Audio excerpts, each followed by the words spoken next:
Thank you, Andy. I don't know how do I get my picture up?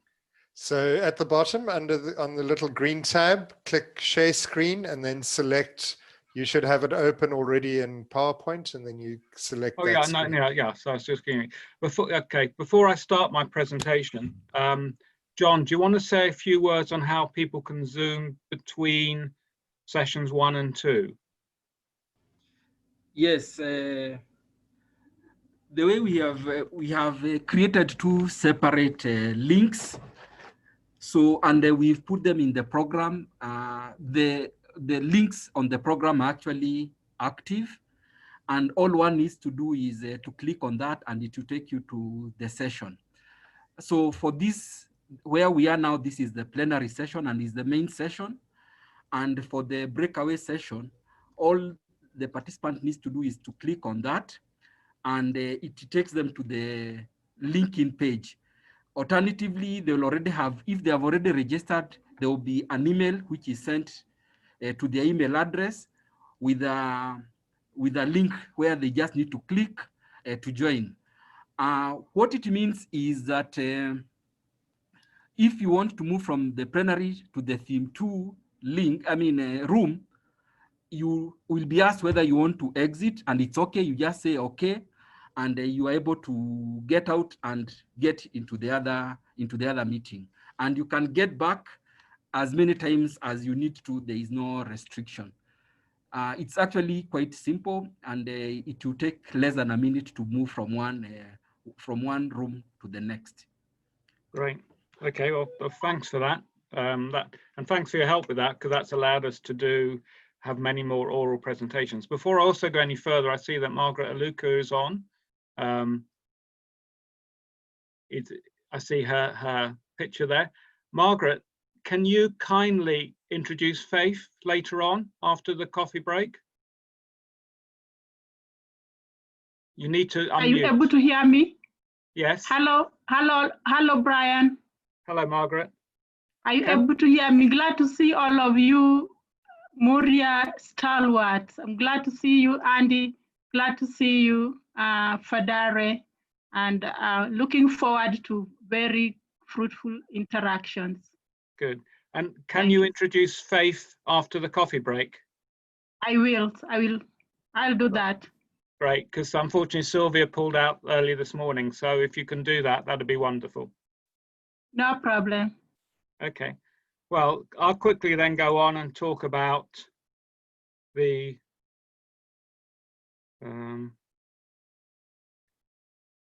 so how do I share? Right. Great.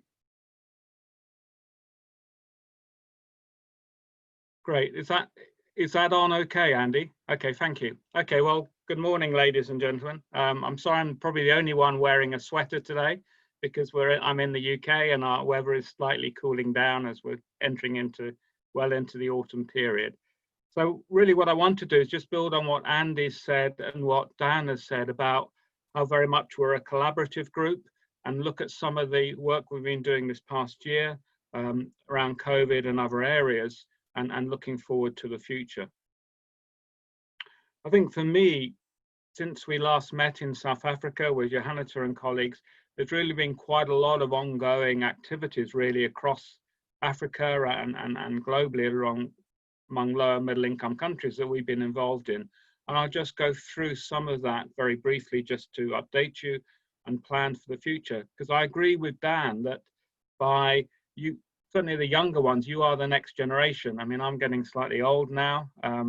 So we need youngsters coming through to build on what we've already done to date. So hopefully we can inspire you over the next 2 days to really get involved in research in Africa, because up to fairly recently, there hasn't been a lot of drug utilization research in Africa, certainly when compared to Europe, USA, or some of the other high income countries. So really we need to do that, because obviously, not only is Africa unique insofar as in a number of the countries we have high rates of both infectious and non-infectious diseases, but also as we go through, our HIV population in Africa is quite different to what we see amongst the higher income countries. So there's lots of areas where we need research going forward that is peculiar to Africa. So we need to get that out into the public domain as much as possible to help us plan for the future. And we've also got a number of ongoing activities, which I'll discuss briefly about as we go forward. So these are just some of the work that we've produced in the last sort of year or so. So this is one of the first pieces of work we did with the help of quite a lot of you, and I put some of your names down there because it became obvious to us that, and certainly through the MURIA meetings, that there's a lot of inappropriate prescribing and dispensing of antibiotics in upper respiratory tract infections. So we wanted to document some of that, as well as document across Africa really what's starting to happen with national action plans. We can see those in, for instance, in South Africa, Ghana, developing in Namibia, Kenya, etc. And we just wanted to collate some of that going forward. So that was one of our first publications this year.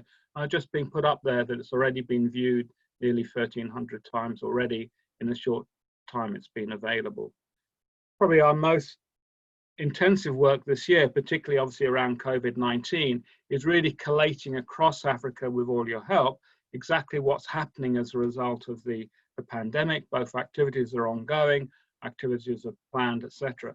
It struck me as we're going through, and obviously we need to know far more about this disease, that there are less deaths in Africa to date than there are just in the United Kingdom. And I think we're sort of quite appreciably less, probably a third less if you like. So really what's going on and the same we could say for Spain and France and Italy. So what's going on in Africa, how we've been successful, what's the early lockdown achieved, and then what further research is needed just to make us understand this virus a lot better than we do already. So this was our first attempt, if you like, to really document what's going on. And we've already had, as you see, quite a number of views in just the short time it's been made available. We've also done some specific country projects, so I won't go into this, just to say that Seth will be discussing this a bit later on during this conference. And we've also been looking at, Andy talked about the repurposing. So one of those has been around hydroxychloroquine. We've seen, if you like, a really quite significant use in some countries, which led to suicides and things like that, because of the, if you like, all the hype surrounding it, which hasn't turned out in practice. So coming back to Andy's point, this is why we need to research issues such as this, because obviously the patient population for hydroxychloroquine in COVID is very different from the population in malaria and also when it's used in rheumatology. So that's why we need to look at this more closely across countries, including across Africa, etc. And one of the other things we've been looking at is what's happening to prices and shortages as a result of some of this hype. So we've submitted on that. We're getting reviewer comments hopefully soon, quite quickly, but also we've done some individual countries, and you'll be hearing from Namibia later on this conference with the help of Dan and his colleagues. So that's some of the work we've been doing around COVID-19. Along with that, we've also been looking at non-communicable diseases. So this is some work we've been doing around bipolar disorders, and with it, again, working across different countries. And for instance, if you look at Zimbabwe, I think there are just a handful of psychiatrists in the whole of Zimbabwe. So again, this was opening up eyes, particularly to some of the higher income countries, just how really challenging the care of mental health is across low middle income countries, including across Africa. So we put some of that down in this paper to really pave the way, along with what the WHO and others are doing, to say, look, we need to look more closely at mental health, and particularly across Africa and other countries where it's been poorly managed. And obviously COVID will make that worse with all the unintended consequences around mental health. So I think that will grow in the future. And really we've been doing, along with that, looking at diabetes. So this is some work we were asked to do, to look across Africa really at how diabetes is managed, both type 1 and type 2, and to look at how we can move forward in the future. So again, this is paving the way, which we'll do far more of now, obviously with COVID, because one of the key areas is the unintended consequences of COVID, particularly if patients can't get to clinics, can't get to hold of their medicines and things like that. So this is just storing up problems for the future. So I think our next batch of research will really be around some of the unintended consequences of COVID. And obviously we can build on that over the next 2 days when we talk about non-communicable diseases and go forward on that. And one of the last ones has been around fixed dose combinations. It really struck me when we started to look at this area that really there's actually very little work written and published on the pharmacoeconomics of fixed dose combinations among lower and middle income countries. There's a lot in higher income countries, but very little in lower and middle income countries. So we wanted to address that to pave the way going forward. And as you can see, again, there are lots of co-authors from across Africa, because one of the things we wanted to look at is what were in the essential medicines list for FDCs across Africa and across some of the Asian and South American countries, and really how did that sort of correlate going forward, and what work do we need to do to really to look at fixed dose combinations as we go forward. So we put all of that into this paper. And again, that's had quite a number of views to date. So I just wanted to conclude, building what Andy and Dan have said, is that we're very much alive, and that's been gradually building over the last few years into a very vibrant group. That's shown now by the cooperation now we have with ISPI Africa. When I first started, I know people like Ilsa have been involved in ISPI for a long period of time, but really there was very little about Africa. So I think that's really grown now with ISPI recognizing that it really needs to get involved in some of low middle income countries, particularly countries like Africa that's rich in both communicable and non-communicable diseases, really to help us to move forward.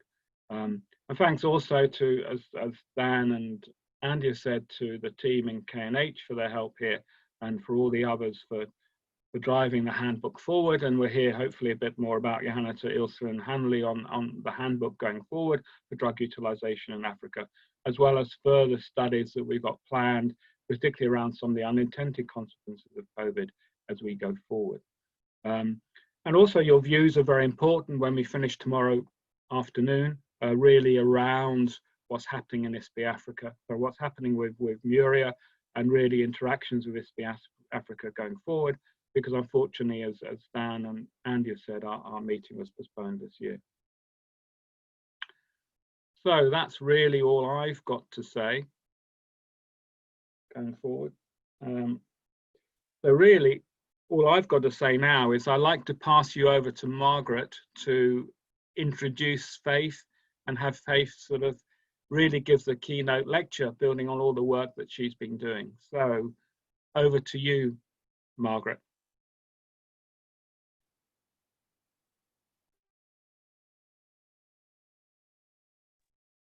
Hello, Margaret. Margaret? Margaret Luca. Yes, yes. Hello, are you able to hear me? Hello? Yes, we can hear you loud and clear. We can hear you. Great, great. So, ladies and gentlemen, it is my honored pleasure to introduce to you our esteemed keynote address of our keynote address speaker, who is Professor Faith Okalebo. Professor Faith Okalebo is a professor of pharmacology at the School of Pharmacy of the University of Nairobi. She is one of the sharpest young professors in this region of the world. She's not only a specialist in pharmacology, she's also a specialist in pharmacoepidemiology, pharmacovigilance, and also pharmacoeconomics and biostatistics. And she's the coordinator of the School of Pharmacy program, Masters in Pharmacoepidemiology and Pharmacovigilance, where we are training personnel in that area for Kenya and the East African region. So Professor Kalebo is widely published in the areas of pharmacology, pharmacoepidemiology, and drug utilization. And she's also supervising many master's and PhD students, just not in Kenya, but across the region up to West Africa. So Professor Kalebo, we are most privileged to welcome you to speak to us, and feel most welcome. Thank you very much.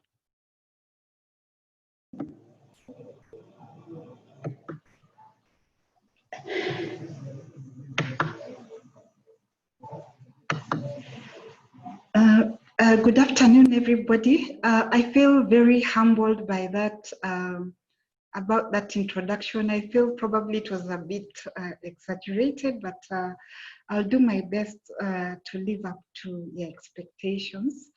It's also a big honor to be given the chance to give the keynote address. As you all know that MURIA basically looks at medication use, and I think in many previous conferences, they've emphasized the need for medication utilization studies. So I just wish to continue that theme today. I may repeat principles that have been previously stated, but I hope that will reinforce whatever I need to reinforce. Okay, so this is my topic for today, and that's medication utilization studies in special populations. I will start with a case study whereby an ADR occurred in neonates. Then we'll define special populations and why it's important to study special populations. I will focus on the objectives of a medication utilization study. Definitely, I can't exhaust all of them. Then I'll just mention a few tools and indicators for investigating medication use in special populations and why this data is very important. Okay, so I can see there is a problem with my slides. I don't know what has happened. The images, some of them seem to be missing. I've just realized that now, so please bear with me. Okay, so my motivation is, hello? Are you able to put the slideshow?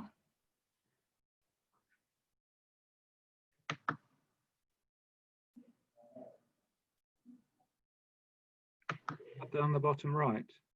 Okay, so I don't know what has happened to the images, but where the images have gone missing, I'll do my best to explain verbally. Okay, so basically the case study is regards the use of an anticoagulant, agotroban, in neonates. And in this slide, I had actually put the structure and an example of the picture of the drug. And it's mainly indicated for management of heparin-induced thrombocytopenia. So I'm sorry, that image, I don't know what happened, it's not showing. So the images are not really showing.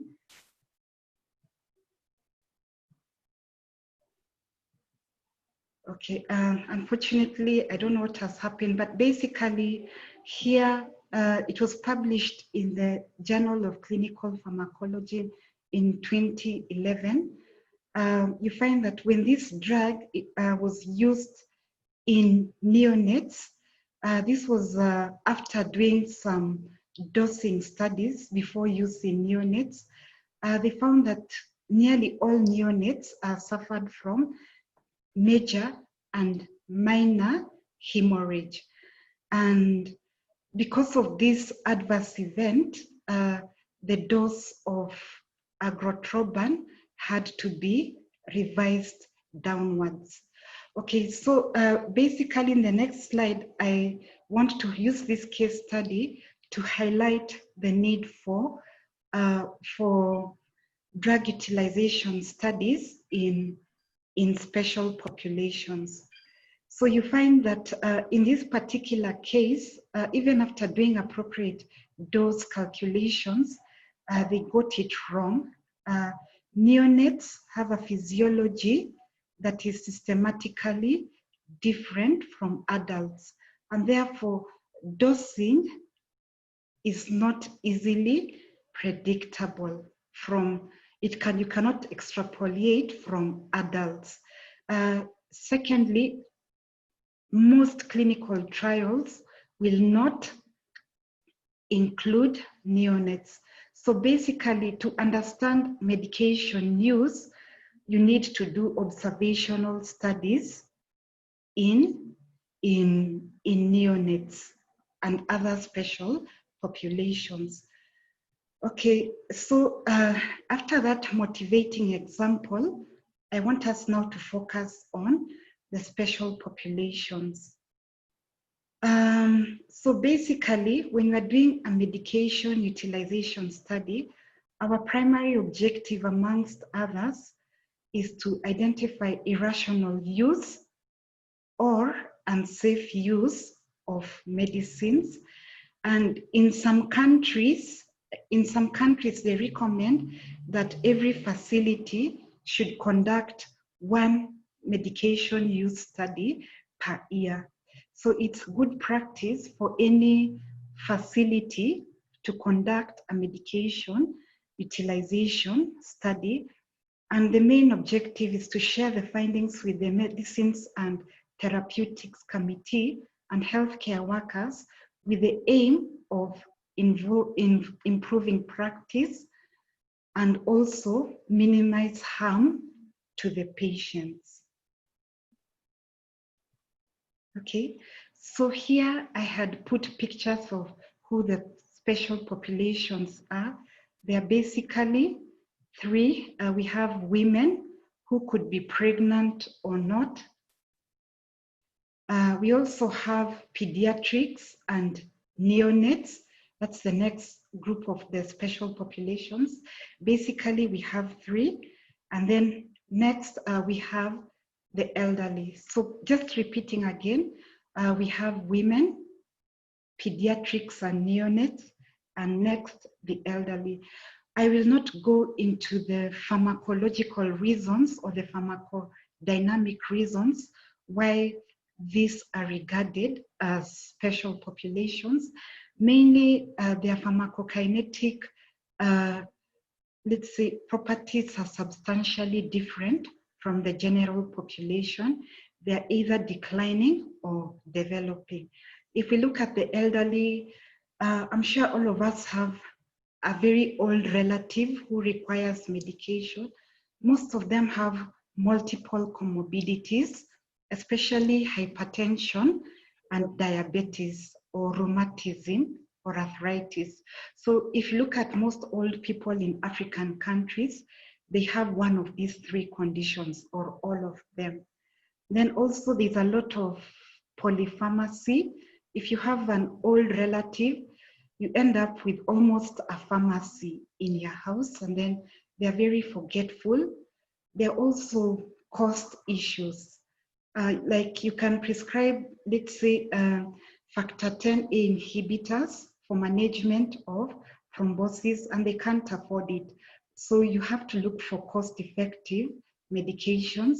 They have reduced renal and hepatic function. And often we forget mental health. A lot of these elderly patients are depressed. So these are some of the things that make us focus on the special populations. I haven't looked at all the reasons, but I have just highlighted some of the key reasons.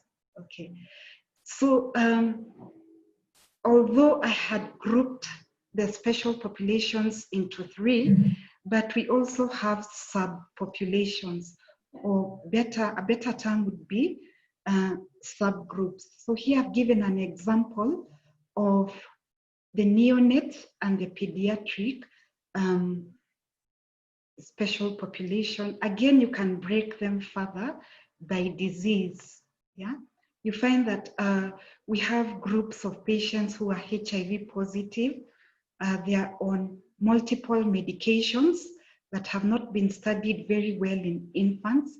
Also, again, we have patients who require to be on anticoagulants, on anti-epileptic drugs. And anti-epileptic drugs have got unique side effects. We can group them further by age. You find that, let's say, in the case of, you can look at premature babies. We can also have issues like teenagers, you find like teenagers, we have adherence problems and their physiology is rapidly changing. And then also again, these special populations can be grouped further by the social group.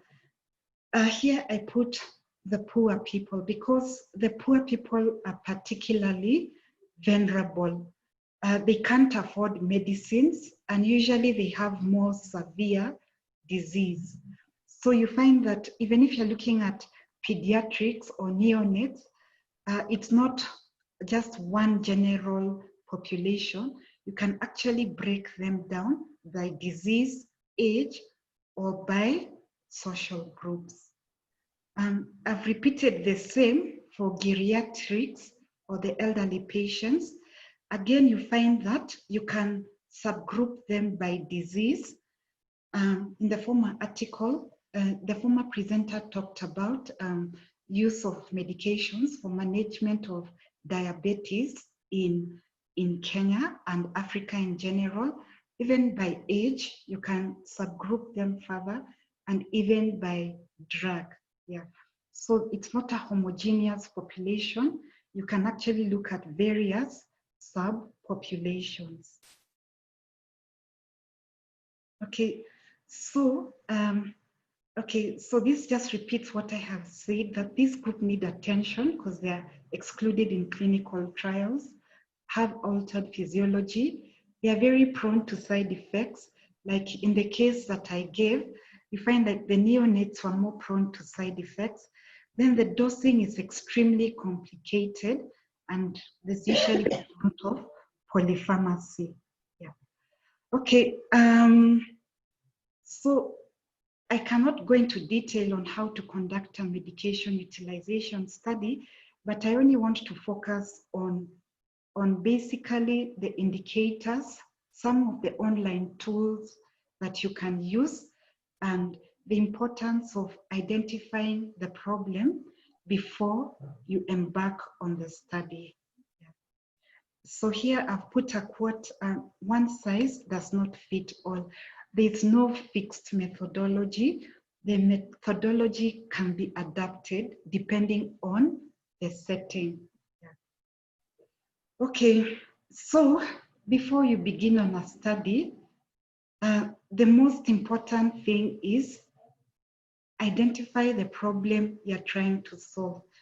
And if you want your study to be of use in the hospital setting, identify problems that have been highlighted by other healthcare workers. Note that I have used the term healthcare workers because you find that you need to involve any type of healthcare professional. It could be the medical laboratory practitioner or the nurse or even the cleaner. I remember one day somebody stated that the cleaner was able to identify why a subgroup of patients had a very high incidence of hospital-acquired infection. So basically, include anyone. And then once you've identified the problem, you need to set the objectives of the study. They should be very, very clear to you. We're going to look at the objectives and then decide whether you're going to do a prospective or a retrospective study. Each of these, I'm not going to say much about this, but each of these has its strengths and weaknesses. Retrospective, it's very, very fast. You can get results quickly. But here in Africa, a major problem is the quality of archived data. It's usually very, very poor. Prospective studies, it gives you a chance to really interact with the practice environment real time. Later, I'll present the findings of a student who conducted a prospective study. And then, very importantly, before even you embark on the study, identify the indicators that you will use. Here, I put simplicity, yeah? So keep it simple, yeah? As far as possible, when you're doing a drug use study, don't go for very sophisticated methodology. Try to be simple as far as possible. And I remember in one case, one of the students, he was able to identify a problem when he just looked at the medication tray in the ward. He found like there was a drug dilution error. So you really don't need very, very sophisticated techniques. I'm not going to design issues about cohort studies and the rest, because I believe that should be covered elsewhere. It's beyond the scope and the time that I have been given. Okay. So over here, I had put a picture of problem identification by patients and healthcare workers. As far as possible, let it be a team-based approach with input from various cadres. Don't ignore any cadre.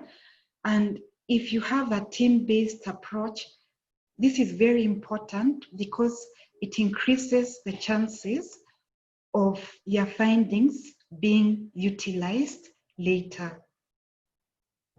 Okay, so these are the key research questions when doing a drug use study in special populations. We can highlight about seven of them. You don't have to cover all these objectives or all these questions. You can select only one aspect. Like for example, you might be interested in medication manipulation errors. So, or you might just be interested in identifying the most commonly used drugs. So basically, what you are interested in looking at what drugs are used. Like for example, in public facilities in Kenya, we use metformin and sulfonylureas quite a lot. Yet in the private setting, they use more recent medications. So such as DPP-4 inhibitors. And then it's dosing done appropriately. Then you might be interested in administration errors or adherence issues, or you want to check whether appropriate monitoring of therapy was done. And then you want to find out if the clinical response is exaggerated, absent, or diminished. Because like in Kenya, we find that, that in the case of diabetes, very many studies have shown that levels of glycated hemoglobin are very, very high. So we're interested in finding out why aren't these drugs working? So that's an example of either an absent or diminished clinical response. So in the next slide, I repeated these objective stroke research questions because these are the key questions. Which drugs? Is the dose correct? Was it correctly administered? What are the adherence issues? Is monitoring of drug therapy adequate? And we look at the clinical outcomes. Are we achieving our targets? Okay, so you find for some populations, we have additional specific questions.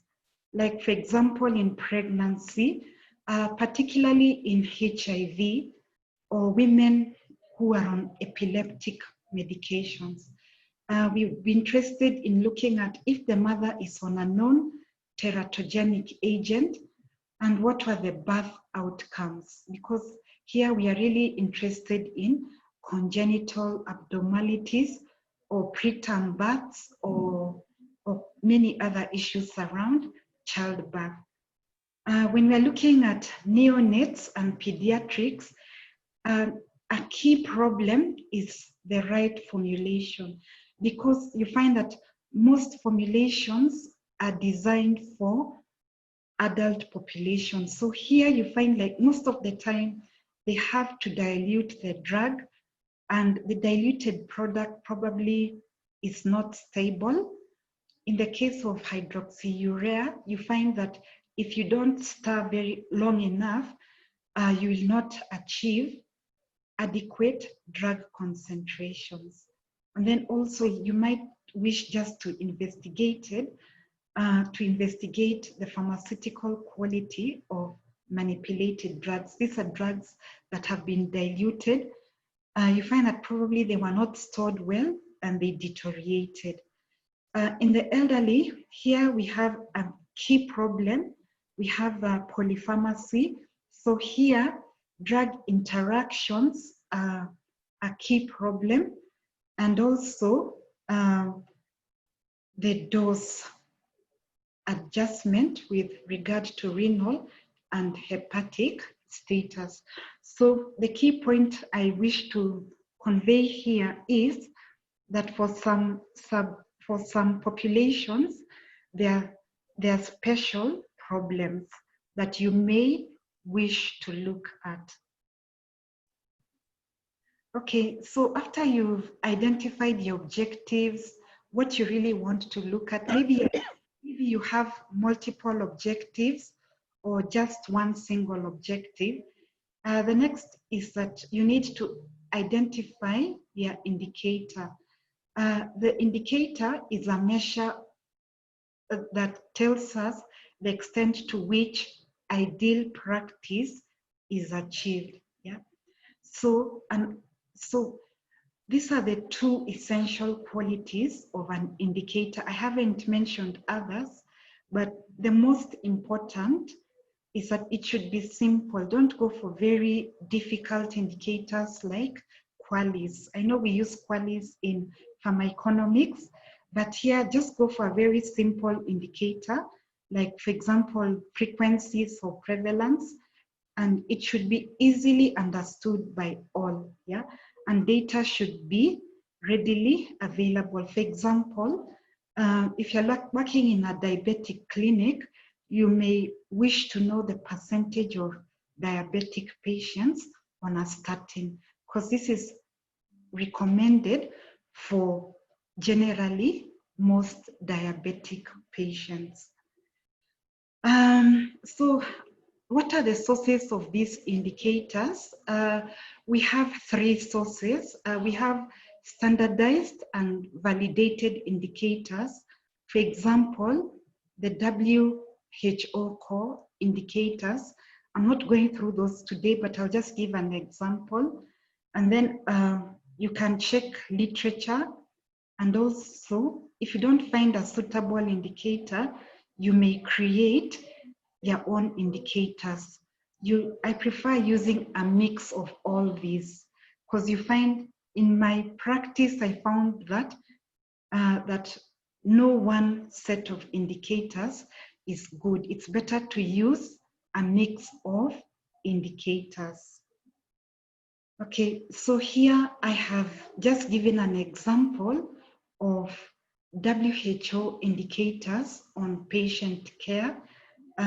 There's an extensive document on this, like for example, average consulting time, average dispensing time, percentage of medicines actually dispensed. This shows whether stockouts are affecting patient care. And then medicines adequately labeled. This indicates the quality of dispensing, and also patient knowledge can be assessed using this indicator. So these are examples of standardized, validated indicators that are available in the web. You might find that this might not be suitable. Okay, I found like the WHO core indicators are not really very suitable for inpatients and tertiary care facilities. And you find for a given disease, you may actually require disease or age-specific indicators. So you can check literature. Here I had put clippings from different studies. Unfortunately, they didn't show up, but I had put some indicators from a diabetic study that was done on diabetic outpatients. I'd also done some prescribing indicators. There's a whole mix of them, but unfortunately, the image is not showing. But usually, before even you start your study, go to the internet and check what is out there. Who has done a similar study, and what indicators can you borrow, and are they relevant? Don't take everything. Pick whatever might be relevant in your setting. He had also put a source of indicators, or rather it had a list of studies from which you could borrow indicators from. I had put some here, but because of technological challenges, these images are not showing. Okay. Now, sometimes you might be going into an area that nobody has studied before, or you're not interested in whatever you find out there in literature. So you're forced to come up with your own indicators.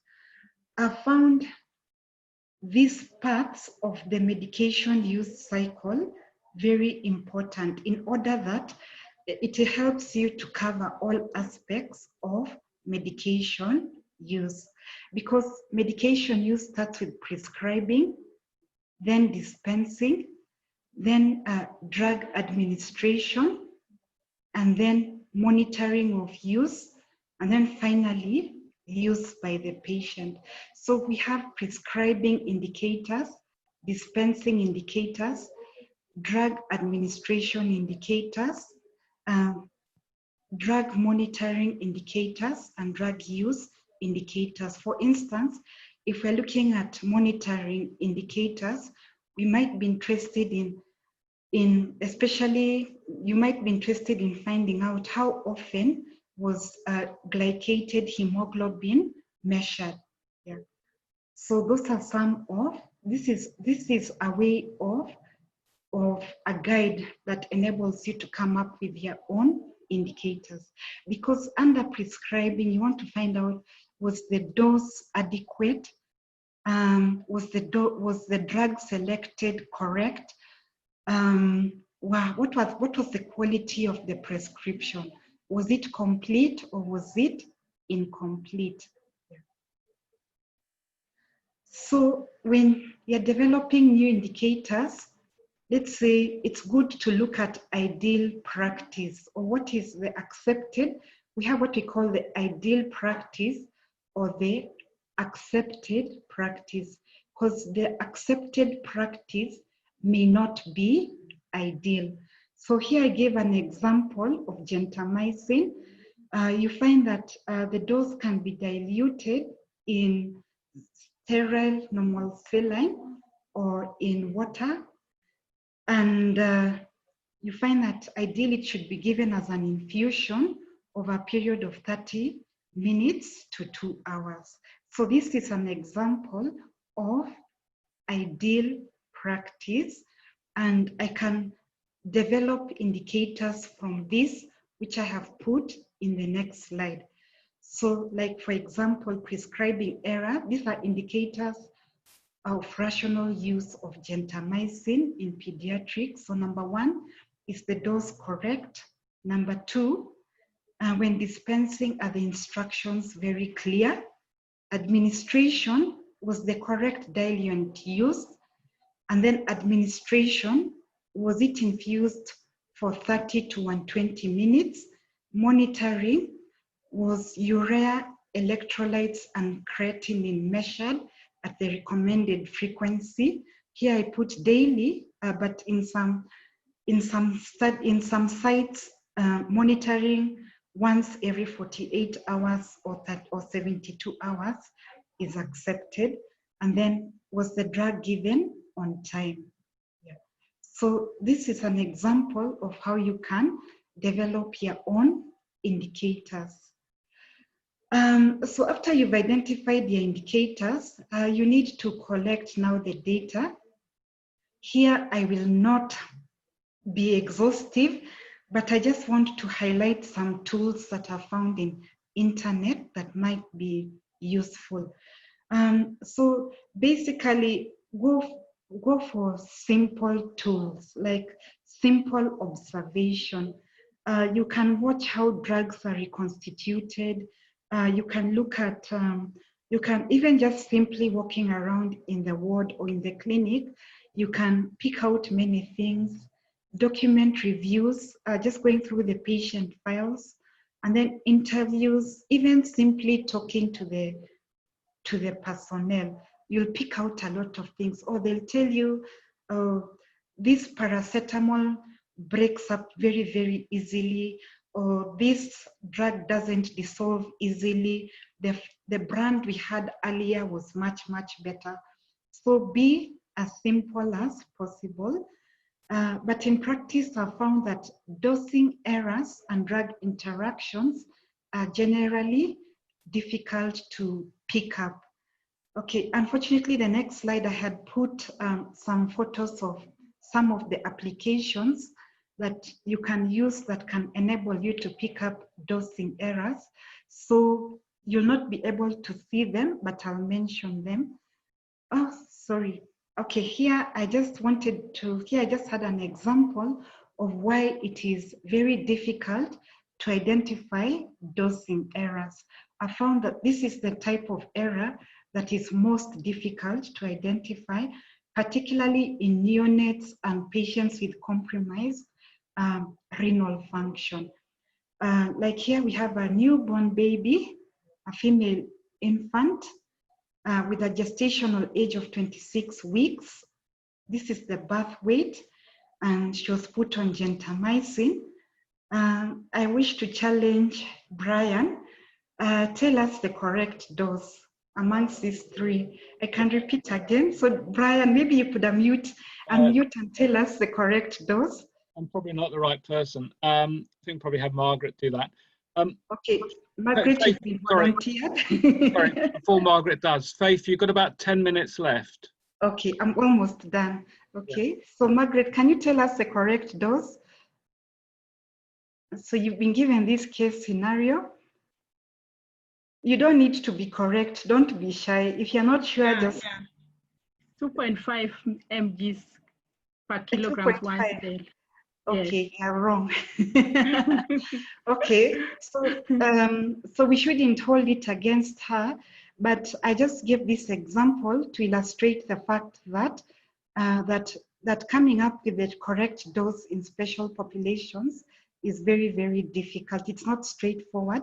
So here the correct answer was actually D, 4.5 milligrams once every 36 hours.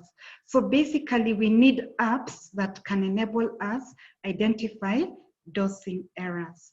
So here I found, okay, we have one for pediatrics. There's one also for diabetic patients for insulin, like Lily's Go Up. I had pictures over here, but if you go to the internet, you can find a lot of these apps and they can help you to identify dosing errors. I didn't put here, but you can also use Medscape and other online tools to identify drug interaction problems. Yeah. So after conducting the study, it's good to present your findings to the key stakeholders because the overall objective is to promote rational drug use and as far as possible, promote or propose simple, inexpensive changes. So this is after you're done with the study, you must use the findings by presenting their findings to the key stakeholders in the facility. Okay, so I just want to finish up with just highlighting something that my student did. So she did a medication utilization study amongst critically ill neonates. So these were the objectives to identify medication-related problems. The site was the Newborn Intensive Care Unit, and we did it last year, and it was a prospective cohort study. It was it was very challenging because in the course of the study, the staff started using us to ask us so many questions about dosing and all that. And it was a very emotional study because working with neonates, it's very, very emotive. So these were the methods. The student attended the ward rounds every day. Every day she reviewed the medical records, and then she used the following app to check the accuracy of dosing. And these are the results. About 70 participants were enrolled, and these were the most common diagnoses: respiratory distress syndrome, followed by infections. And these were the most commonly prescribed drugs. I've put only the top 6 drugs. You find that antibiotics were leading. In total, about 80% of the patients were on antibiotics at any given time. And the advantage of knowing the most frequently used drugs is that it enables you to quickly pick out drugs that are potentially harmful. In this case, it was aminophylline and gentamicin. Yeah. So these are drugs that are very toxic. So quickly one can pick up and focus on medication-related problems associated with these 2 drugs. Yeah. So we found now the key prescribing errors. Although I broke up dosing errors, but these were the most prevalent. Cumulatively, the prevalence of any dosing error was in excess of 20%. So in these neonates, coming up with the correct dose was a real problem. Most of them were underdosed because clinicians fear giving high doses for very small children. Then there was also overdose, and in some cases, especially we noted for antibiotics that are not much used, no dose was written. Then also you find that some drugs were given without an indication.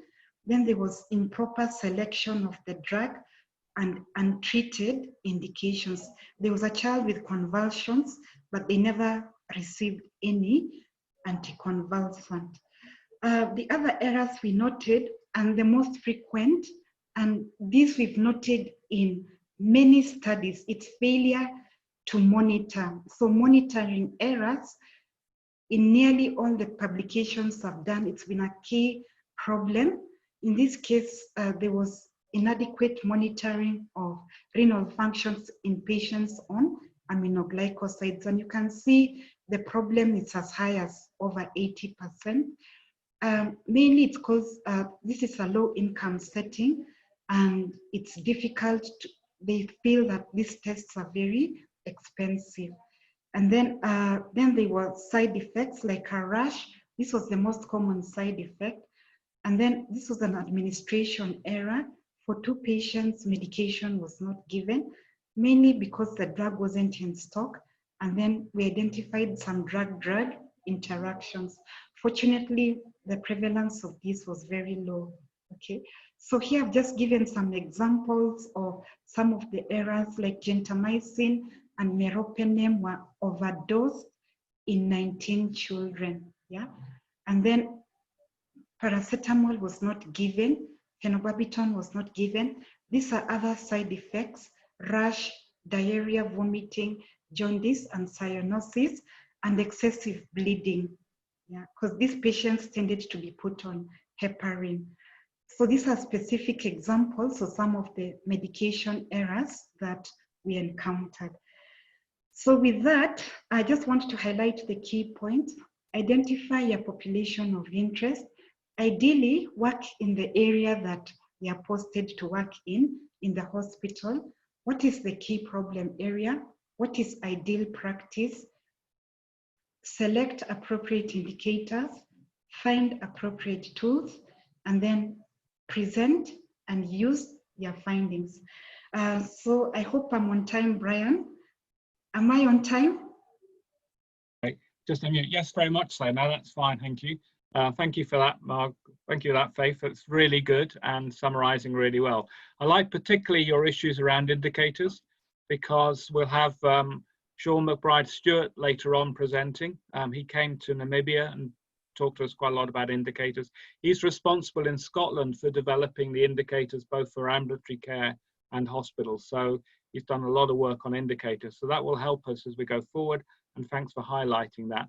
And we've got quite a lot of presentations from Namibia coming up in ambulatory care. So again, that can help us to shape some of the indicators. But I think you and others already said that some of the WHO ones, maybe as we go forward, are not that appropriate, particularly in countries such as Kenya and South Africa and Namibia, where we have high rates of both HIV and non-communicable diseases. So to talk about less than 2 medicines per patient is quite difficult in those circumstances. So I think that you set the scene then for really quite active discussions of how we move forward. And I think probably coming out of this, one of our projects should be in different countries in Africa to help to develop specific indicators for ambulatory care that are more fit for purpose. So thanks for highlighting that. That's all I've got to say. We've got a slight break now for about 10 minutes, and then we've come back at, well, it will be 11, on the program it says 10:20, so GMT, so that will be obviously slightly later depending where you are. So we'll break into the 2 sessions. One will be on non-communicable diseases and one will be on infectious diseases. And remember what John said earlier about how to switch. John, do you want to quickly comment about how to switch before we break for a few minutes?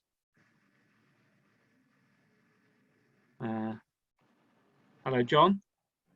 He's probably disappeared then. Okay, so on your programs or how you switch between the 2 groups. So anyway, we'll see you all back in a few minutes. Yes, all you need is to click on the program where it says link to theme 2, and it will take you to the second room. If you have registered, you will already have the link in your sent to your email address. You just need to go and click on click to join, and it sends you directly. Okay. And you can move between the rooms at any time. Before you go, or the presenters, for the ones who are coming to this room, could you please raise your hand so that I can identify you and make you panelists? Because I've not managed to get everyone. All the presenters who are coming back to this room. Yes, thank you. Yeah.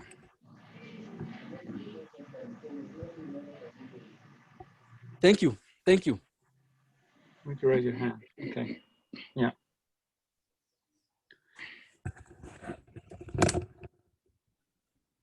Great.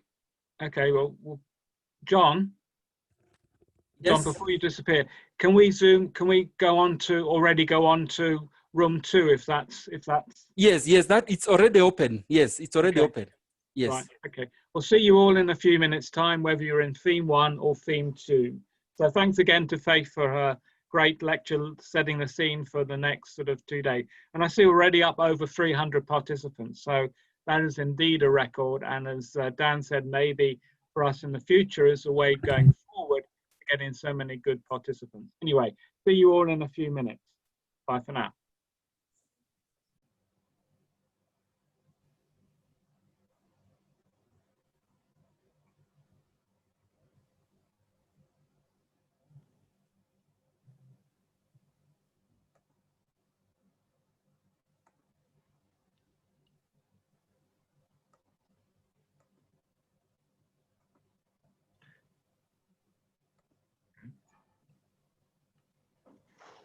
Okay. I believe everyone can see my screen now. Yeah, Yes, okay. Can you put it on full screen? It is, okay. Is it on full screen now? I think so. Okay. Yes, it's bold. Yeah, you can continue. Okay, yeah. All right. So my name is Seth Kwabena Ponsa, and standing in the stead of my senior colleagues, Professor Brian Godman, Dr. Kwame Friye, Professor George Ewuku, to do this presentation on the fight against COVID-19 in Africa, positive lessons for future pandemics from Ghana. So the COVID-19 pandemic has affected so many countries. I would want to believe almost all countries in the world. It's something that almost probably, I guess, all the continents have also been affected. And with respect to some data, as of 27 September 2020, there were about 32 million cases of COVID-19 worldwide, with about 1 million deaths. With high-income countries, initially there were some concerns with respect to the ability to deal with high numbers, and translating this to sub-Saharan Africa. I guess initially there were some concerns also on our ability to deal with this particular pandemic. With the backdrop that sub-Saharan Africa has probably struggled with existing infectious diseases like Sorry, could everyone mute? Yes. Sorry, could everyone mute Seth? Please, can we unmute audio?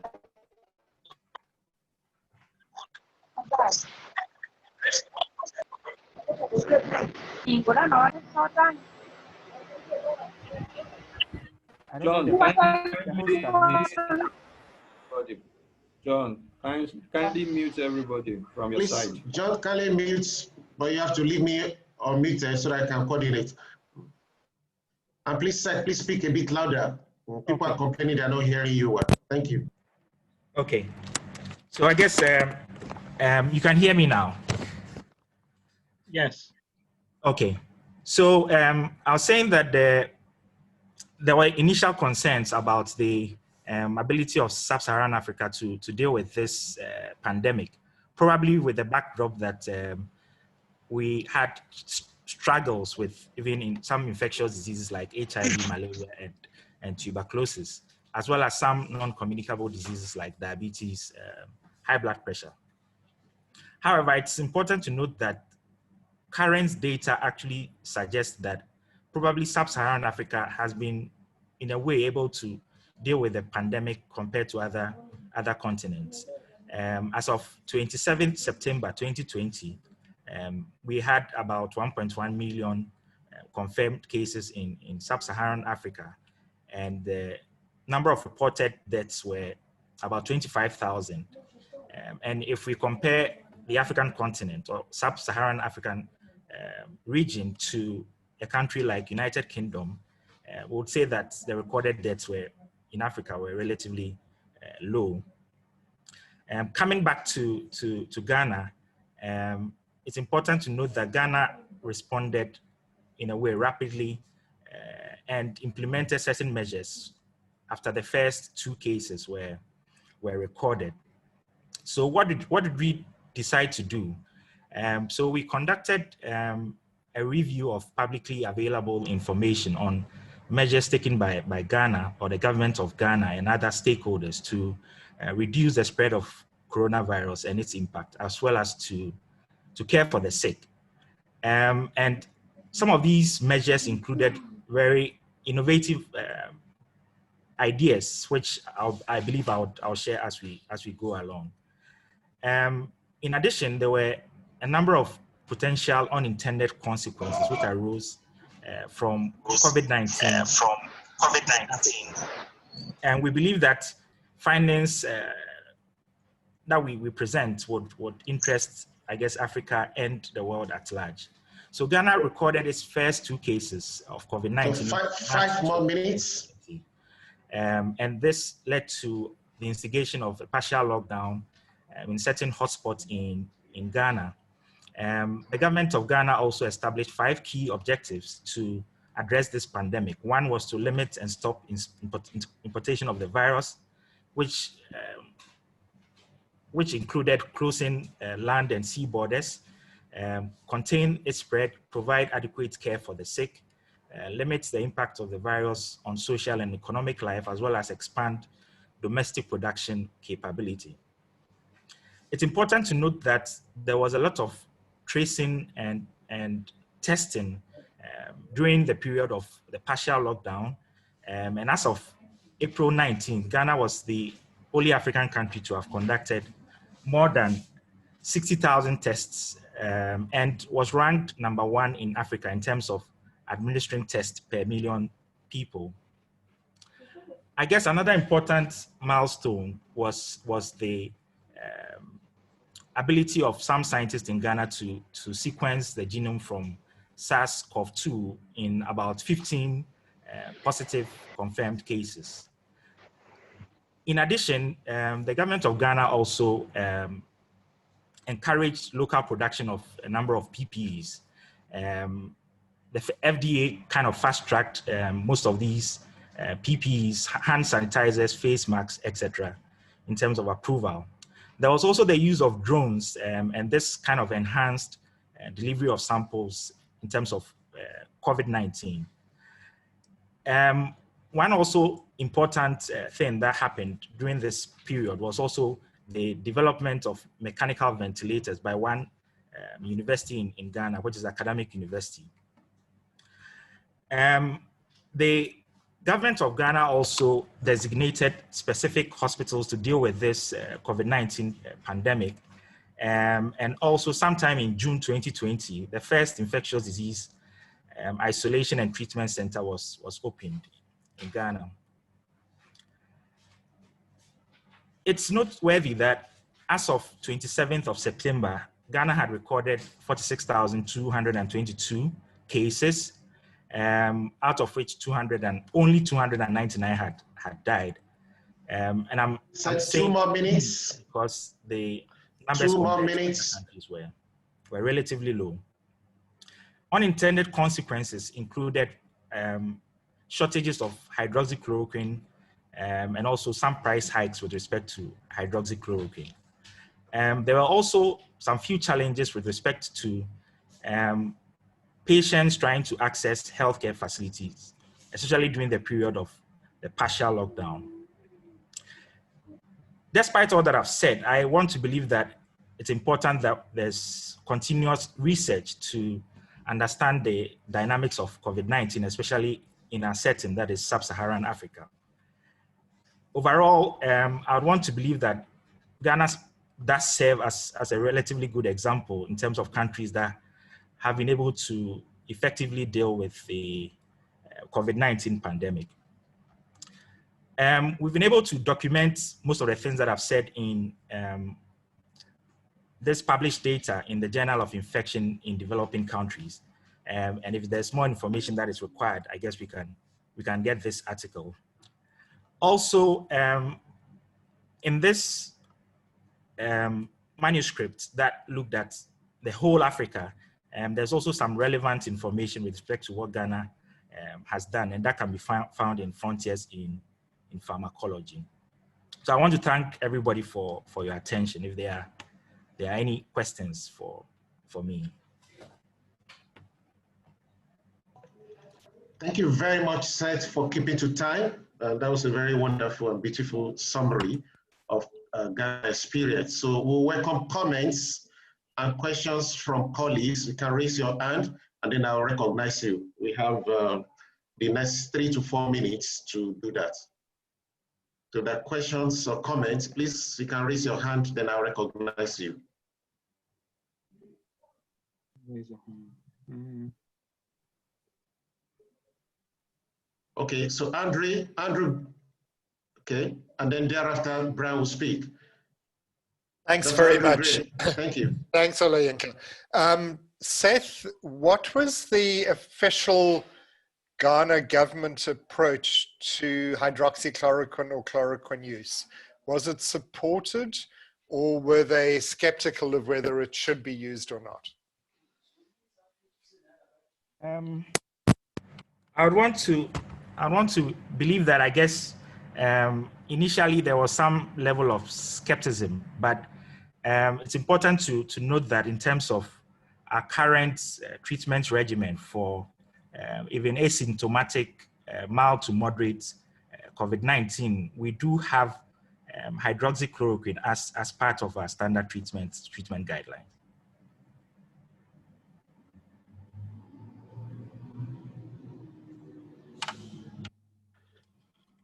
Okay, thank you. Brian, your hand was up earlier.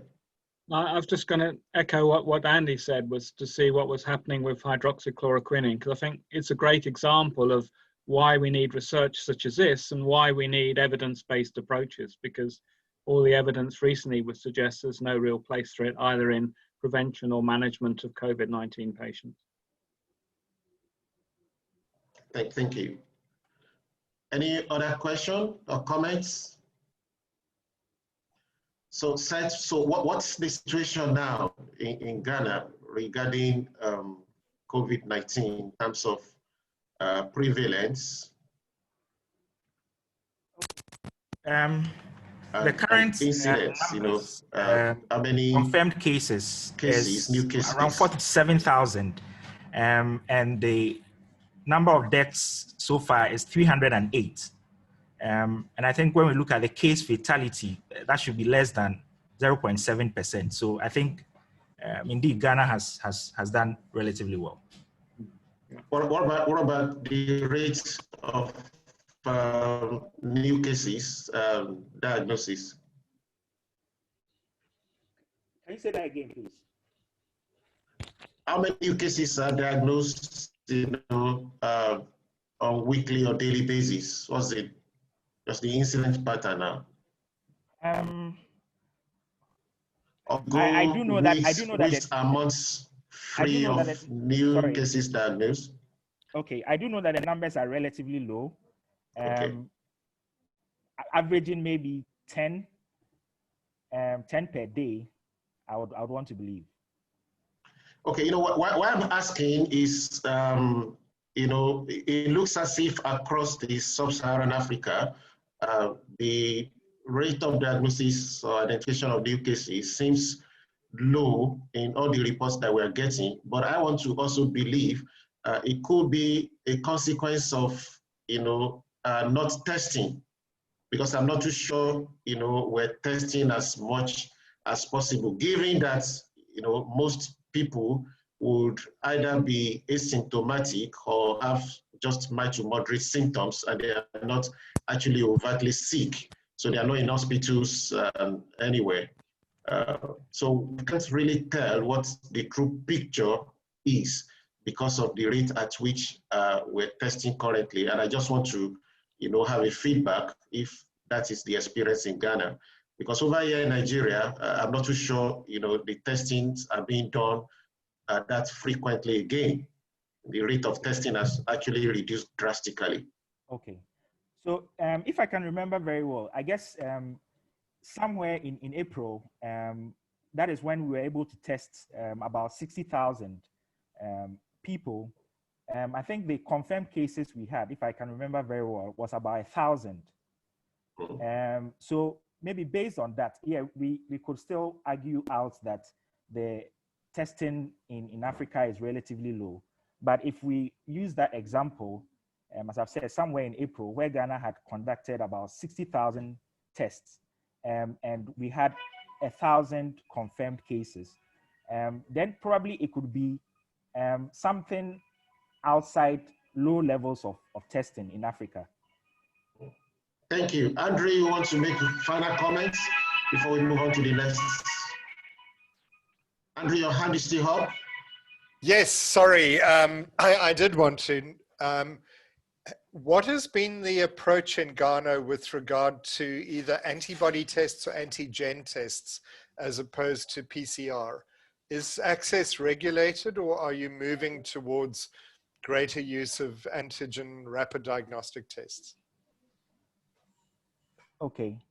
I would say that initial stages, there was a lot of antibody testing, probably because of. Oops, you're gone. Costs. But I do know that currently for people who come in by flight to Ghana, there's a PCR testing that is done at the Kotoka International Airport for any individual who's coming to Ghana.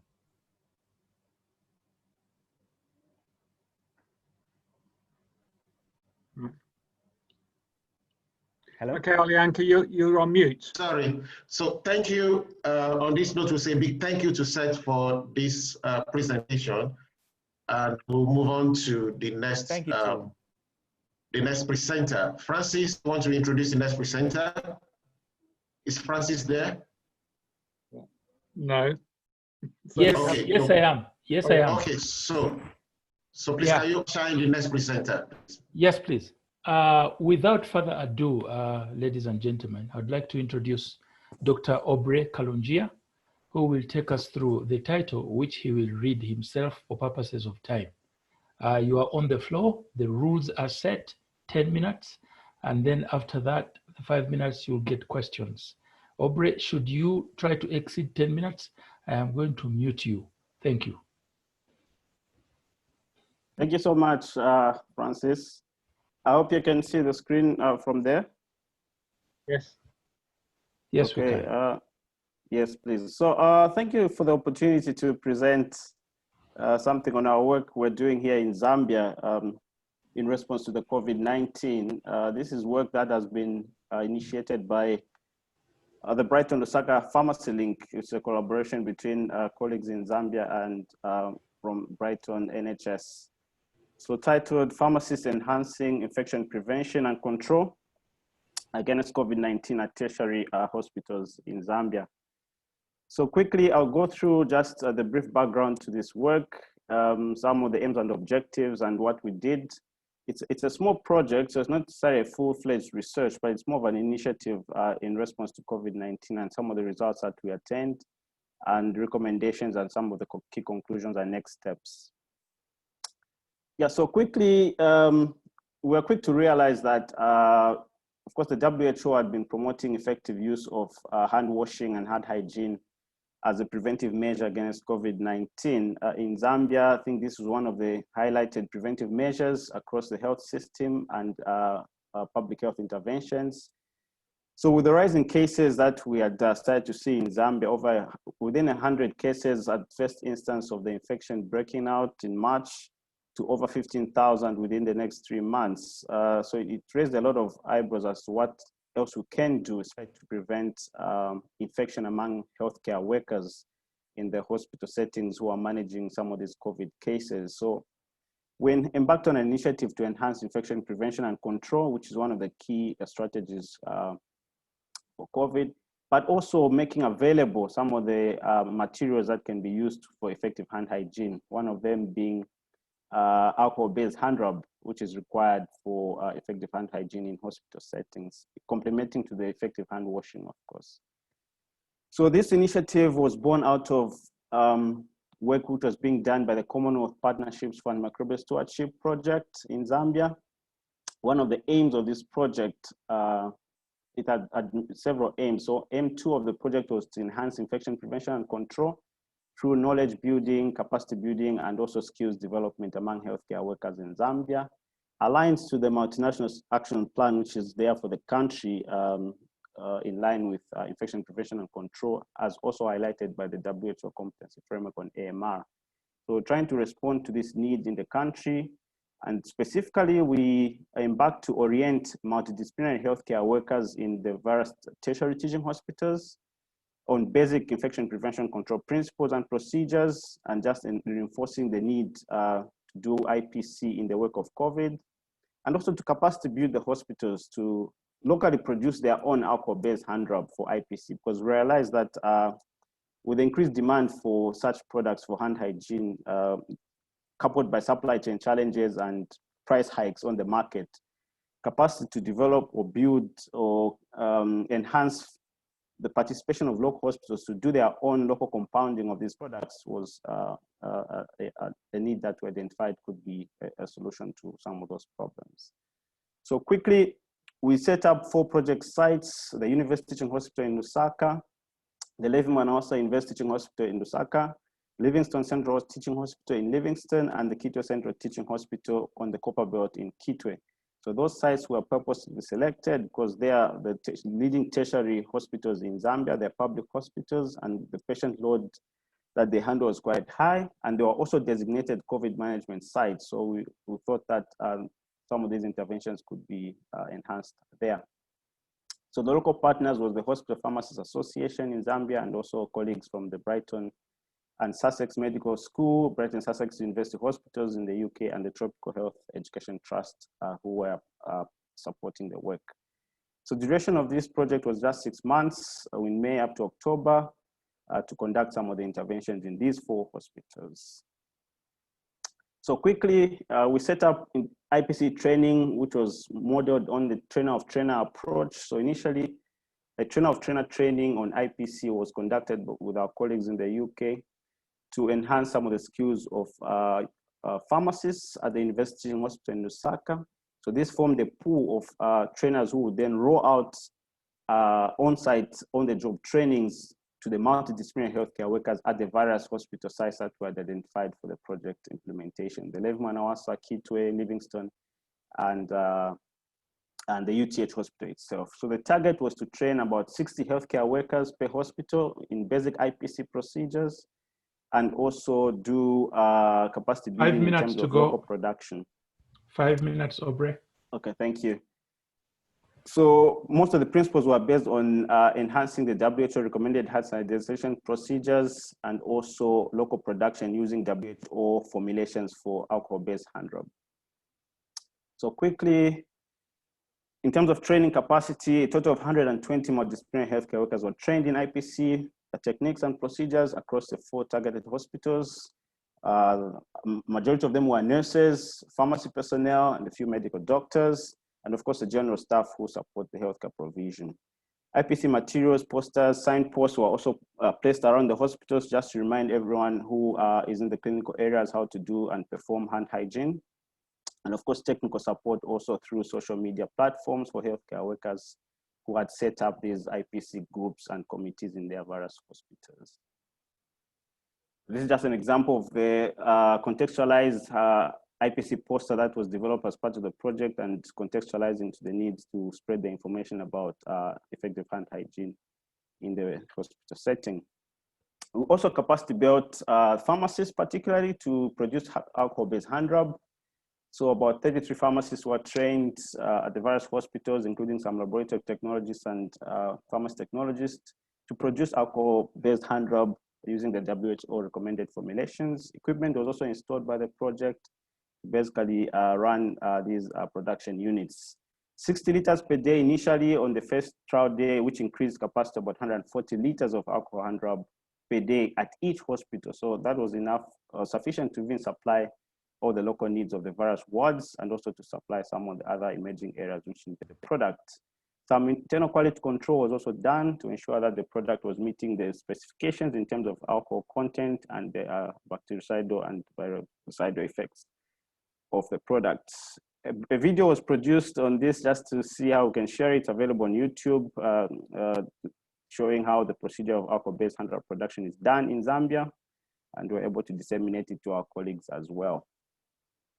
So quickly, in a nutshell, the project managed to enhance IPC knowledge gaps through capacity building of health workers, multidisciplinary, across the 4 tertiary hospitals, skills including basic equipment for in-house local production of alcohol-based hand rub was installed.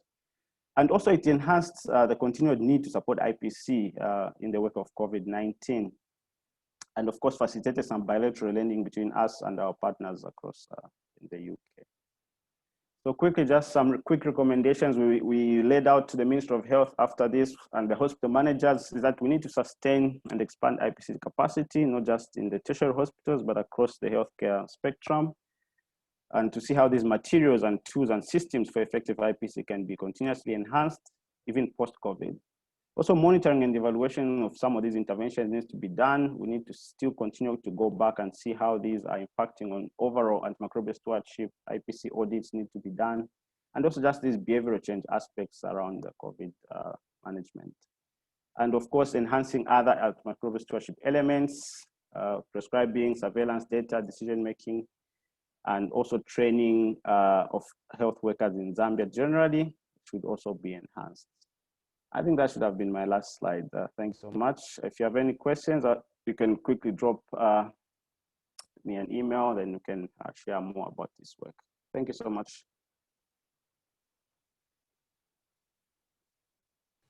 Thank you very much, Aubrey. You've kept yourself in very good time, but then that preserves time for you to receive more questions. Indeed. Even hard ones.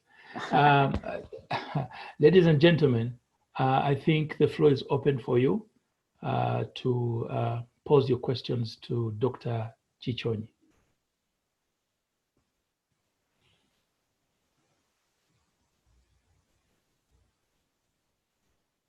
Please, Brian, please go ahead. Okay, thank you, Aubrey. That's very good and shows a good collaboration between different universities. So going forward, how easy was it to implement that within your hospitals, and particularly around sort of local production? Because I know there have been concerns with quality of hand sanitizers in a number of African countries. So how did you address that in Zambia going forward to help to address that sort of production shortage? Yeah, great. Yeah, so a quick one. The project was quite interested in the quality as well, because we did also seek guidance from the regulatory authority here, the Zambia Medicine Regulatory Authority, of what some of the quality specifications for alcohol-based hand rub were. So we made sure that those quality specifications were met. So some of the implements we initiated in the hospitals was to use alcohometers to measure the alcohol content of their production on each run, to make sure it was above the specified 70% threshold of isopropyl alcohol. And also we made sure we utilize the pharmacist skills, because we realized that pharmacists are quite knowledgeable about extemporaneous compounding and some of the quality requirements that are required for good manufacturing practice, to make sure the sites were good enough to be used for production, and all the GMP procedures which are required for extemps are enhanced. So I think those were in place. What requires now is just to monitor and audit whether those are still ongoing. I think that's the next step. Great, thanks for that. Thank you. Margaret, please go ahead with your question. Margaret, you're muted. Okay, thank you very much for that very nice presentation. And I just want to also say that even here at the University of Nairobi, we undertook to produce a sanitizer as the School of Pharmacy. So I think it's like we are thinking in the same direction. But just to find out from you, because in our experience, we had a lot of problem finding the ingredients for making the hand rub, because in Kenya, as soon as it became common knowledge that people needed to use hand rubs, traders rushed and they bought all the ingredients, the isopropyl alcohol, and they bought all the ingredients so that they were not available. Even the containers, the appropriate containers were not available. It was very difficult to find. I don't know what your experience was in Zambia, because with that, even the prices for these ingredients went up here in Kenya.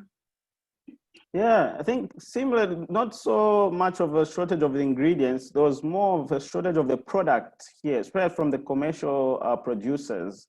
So we had more commercial producers raise the prices, so most of the locals could not afford. So what happened now was a proliferation of a lot of other producers who are producing even substandard products. So we thought that going to the commercial market to buy was more expensive than to actually make your own.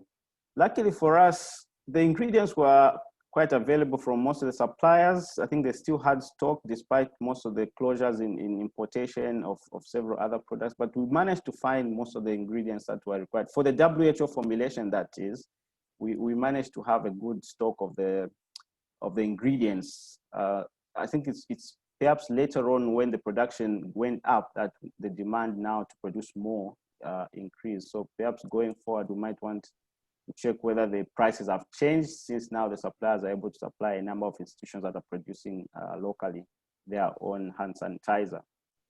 So yeah, we didn't have a lot of shortage on the ingredients. We did manage to find most of them on the market. Okay. Thank you very much, Aubrey. I think we are coming to a close, and ladies and gentlemen, if you may allow me to commend Dr. Kalonjia for a wonderful presentation. Simple a project as it may appear, it seems to have very good positive outcomes. And Aubrey, in MURIA 7, we are hoping to see the results of if they reduced infection rates in hospital and things like that. And if there is a possibility of resistance development by microorganisms against these RABs that we are talking about, we'll be glad to hear of a presentation I believe you will make for us. Thank you. Thank you so much. Looking forward to that as well. Permission to also just jump to the next group. I'm told I'm supposed to be moderating there, so I'll exit here. Thank you. No, you're welcome. Thank you, Aubrey. I think right now I hand over to Dr. Ogunleye. Thank you.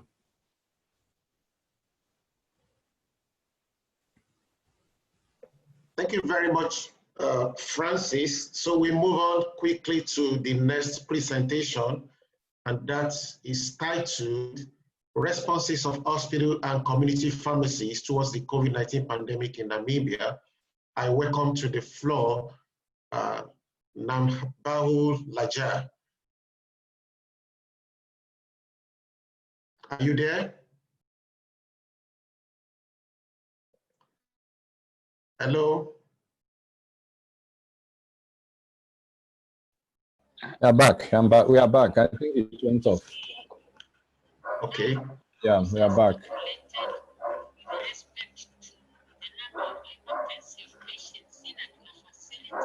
Sorry, good afternoon, ladies and gentlemen. Hello, we can hear you. Okay,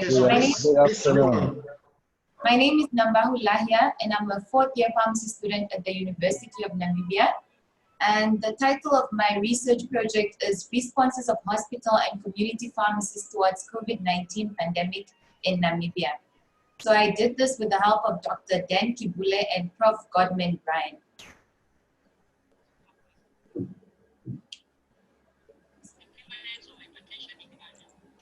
So I'm first going to give you a brief background.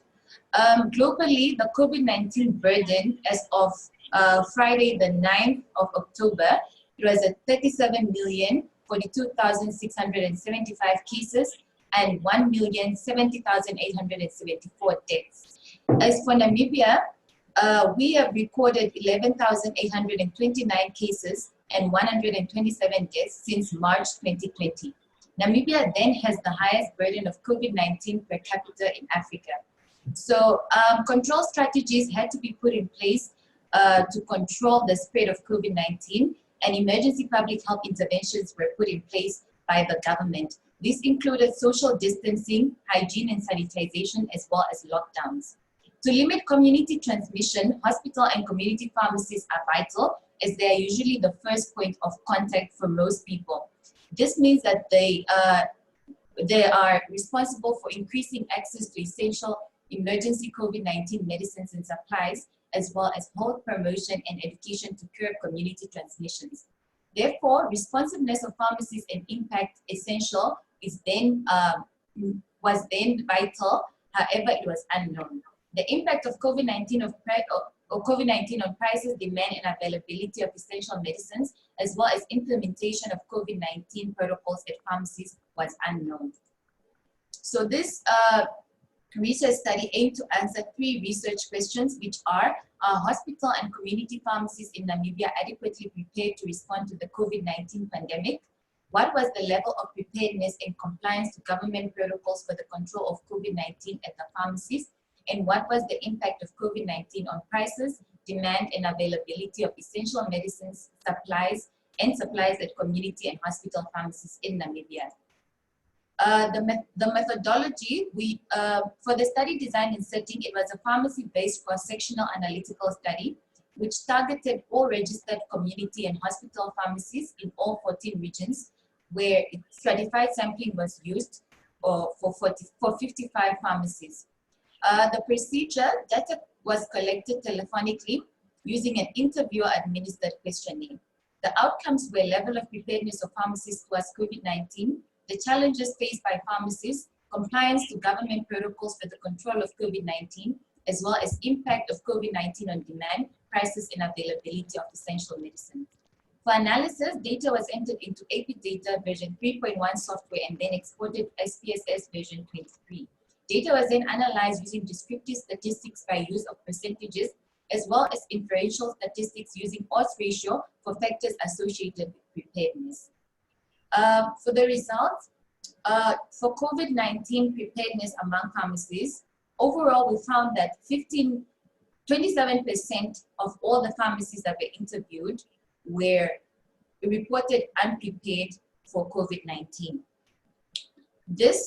Mostly the ones that were unprepared were those that were from rural facilities, as pharmacies in semi-urban and urban areas showed to have been more prepared than those from rural areas, as well as those pharmacies that were from private facilities.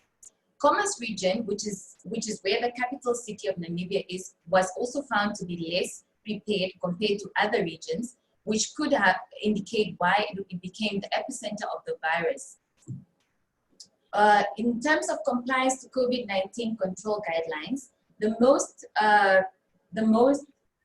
commonly complied to guidelines were sanitization, social distancing, and personal protective equipment, which was quite adequate as it was above 50%.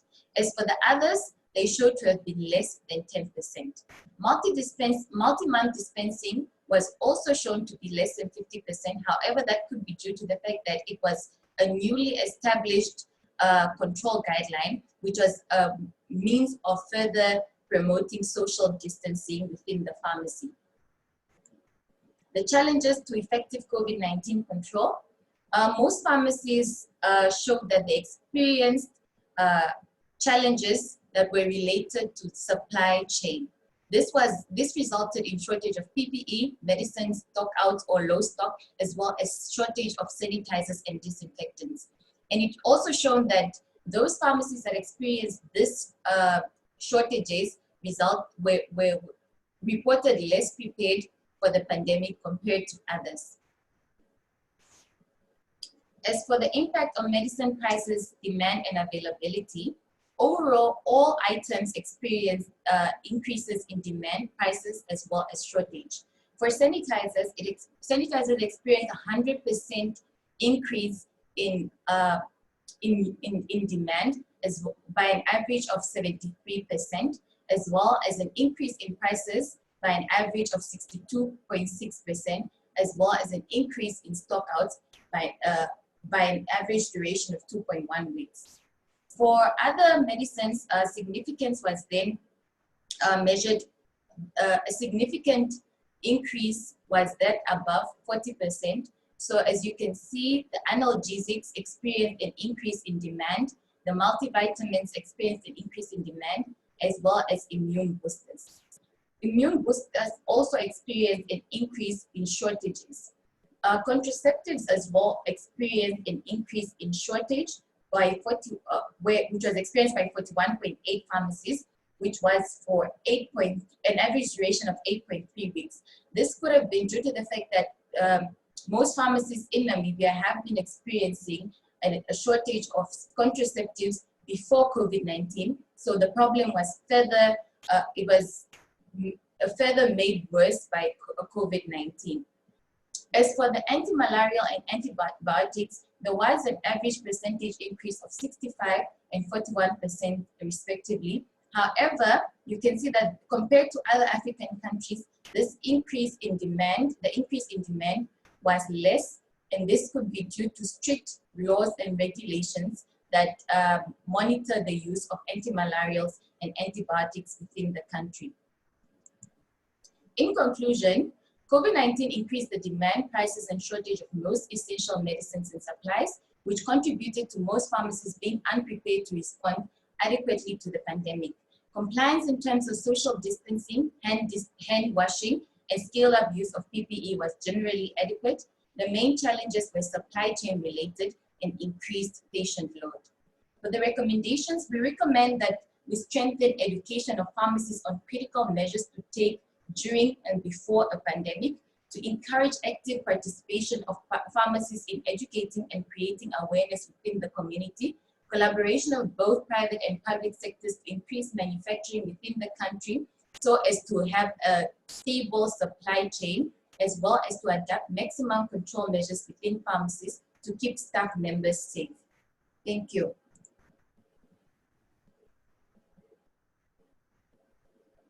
Thank you very much, Nambao, for that brilliant presentation emanating from a very important study in Namibia. Thank you very much once again. So we welcome comments and questions now. Please just raise your hand so that I can recognize you.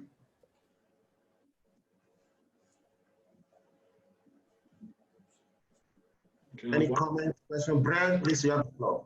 Yeah, thanks very much for that. That's really good. I think what you've shown, particularly in Namibia, I think it's great because we've been obviously, looking at other African countries, is that the controls you have over self-purchasing of anti-malarials and antibiotics really have worked in terms of almost like limiting some of the increases that we've seen in some of the other African countries, as well as limiting some of the price increases. So I think for me, that shows that you can reduce self-purchasing of antibiotics among African countries without having to resort to heavy fines or things like that. So I think Namibia has shown how we can move forward in that area across Africa. So I think you've shown that very well. I mean, we previously discussed it, I think, at the last MURIA meeting in Namibia with Dan and colleagues. But I think you've now demonstrated that even more so with a big selection of pharmacists in Namibia. So I think that's fantastic. So I think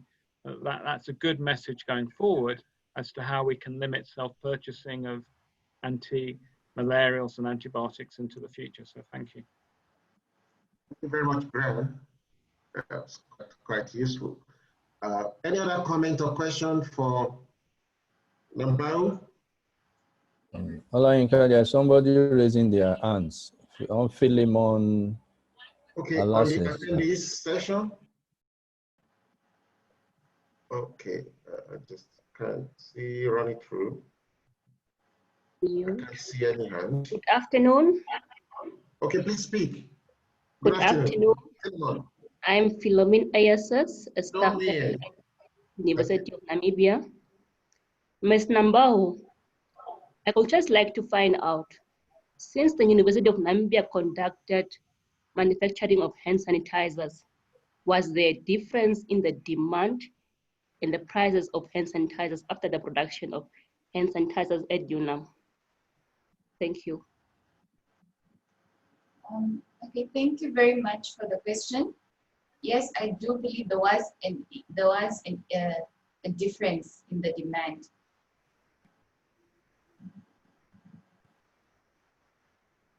The demand actually increased. So after the production. Yeah, maybe just to add on, the University of Namibia wasn't supplying the pharmacies. This study was done at the pharmacies. It was just supplying the Ministry of Health and selected NGOs. So maybe the manufacturer, the University of Namibia, had little impact at the grassroots levels at the pharmacies. Okay, thank you. Thank you very much for that. Any other question? We still have about 2-3 minutes for this slot. Any other comment or question? Okay. In the absence of that, we would like to thank Nambao and the Namibian team for this very useful contribution to knowledge. Thank you very much. So I hand over to Francis to usher in the next speaker. Thank you. Thank you, Dr. Ogule. I would like to introduce Dr. Obed Kabwena Ofe Amponsa, That name is quite interesting for me, so I had to read everything. And he's going to present on point prevalence survey of antibiotic consumption across 3 hospitals in Ghana. Now, Dr. Obed, you have 10 minutes for your presentation. After that, you will be given 5 minutes to respond to questions from the attendees. And we really hope that you will keep to the 10 minutes. Thank you very much. The floor is yours now. Thank you. I hope you can all hear me. My name is Obed Kwabena Ofi Amponsa. I'm from the Department of Pharmacy Practice in KN University, Ghana, and I'm presenting on the point prevalence survey of antibiotic consumption across 3 hospitals in Ghana. On behalf of my co-authors, Professor Kwame Ahinibabe, Drs. Owusu Furi, Watson, Haminantila, and Professor Henna. Antimicrobial resistance is an important subject, not only for clinical practice, but also really public health, and is a really important global health issue. This is because of the susceptibility of every individual potentially to develop drug-resistant infections. And these infections are really difficult to treat. They require a lot more aggressive therapy than usual. And they usually involve the use of combination products and especially expensive reserve agents. And that introduces a new dynamic, the dynamic of cost. So AMR is very expensive to the individual, to financing organizations like the insurance companies, the government. So even with this, you can see how profoundly AMR affects the socioeconomic dynamics of the global world. So it's well in order that we've had a global response to it. So for example, the World Health Organization, WHO, has duly recognized AMR as a really important public health threat, which requires immediate attention. And so in a collaborative effort, the WHO developed the Global Action Plan using the One Health approach, which was very important because now we're no longer looking at animal health, agriculture, veterinary as the disjointed sign from human health, but everything was looked at in a concerted effort. And we looked at the general picture, look at the whole forest and not just looking at one tree. Now, there have been many solutions that have been advanced to fight antimicrobial resistance, and standout ones are what we have here. Of course, if you are losing your medications to resistant organisms, it makes sense that you want to do more research and development into to get new medications that will surmount the resistance mechanisms of these organisms. But of course, R&D into these things are very expensive. They are very time consuming, and we may not have those resources in low and middle income countries where the greatest burden of antimicrobial resistance is. So that is one issue, of course. And there's also, you have to look at whether there's a motivation for some of these big pharmaceutical companies to actually even go into some of these R&D developments. Then we also have infection prevention and control, which looks at trying to prevent the infection from taking a hold in the first place. And then if it does, how we prevent it from spreading to other people. Then there's also antimicrobial stewardship, which really helps us to view our antibiotics and antimicrobial agents as a vital limited resource, which we have to protect now. So usually in most settings, a combination of these, for example, an AMS antimicrobial stewardship program embedded with an IPC program, they really work well. But of course, if we are selecting interventions to implement in low and middle income countries such as Ghana, we have to be careful of the nature of these ones, as if they are resource intensive, they won't be sustainable, they won't be pragmatic. So that's why resources like the WHO AMS toolkit for low and middle income countries, the WHO aware classification, which hospitals in the facilities in the countries can use to actually control their consumption of antibiotics, which classifies antibiotics in other inter-aspects, watch, and then the reserve categories. They are very important and useful tools. But of course, for us to be able to do all of these, we need data, we need information. What's the situation on the ground like? How much antibiotics are we using? Because without this information, we won't be able to make sustainable impact with the limited resources that we have. So we investigated antibiotic use in 3 hospitals in the Ashanti region, and we aimed to determine the prevalence of antibiotic use, the commonly used antibiotics, we want to define patient variables associated with increased antibiotic use in the hospitals, and define potential targets for intervention by antimicrobial stewardship. So we did a point prevalence survey using a WHO methodology for point prevalence surveys on antibiotic use in hospitals. It is an adaptation of the ECDC protocol for point prevalence surveys in the global PPS project. And for assessing antibiotic consumption in low middle income countries where we usually do not have continuous surveillance of the consumption of these agents, it's very, very effective and a validated means of assessing such antibiotics. So we used 3 sites, which were classified according to the criteria that was set forth in the protocol. That is for benchmarking and for international standardization. We used KNSA Hospital, a tertiary facility, Algo Presley Hospital, which is secondary, and just a government hospital, which is a primary facility. So we conducted it on the 26th and 27th of November last year at KNSA Hospital and then the primary EGH, and then on 10th December at Algo Presley Hospital. And the point is that each patient present in the ward by 8 a.m. on the day of the survey is targeted for inclusion in the survey. And after data, we took our data on paper forms and we sorted these out and entered them into a REDCap database and exported into data 14 for analysis. We did our descriptive analysis. We also did chi-square tests to test and just exact tests to test our univariate associations. And then we did logistic regression to really adjust for potential confounders in the antibiotic use associations. Overall, out of 211 inpatient records, we included 190 patients' records from the 3 hospitals. And this is what we found.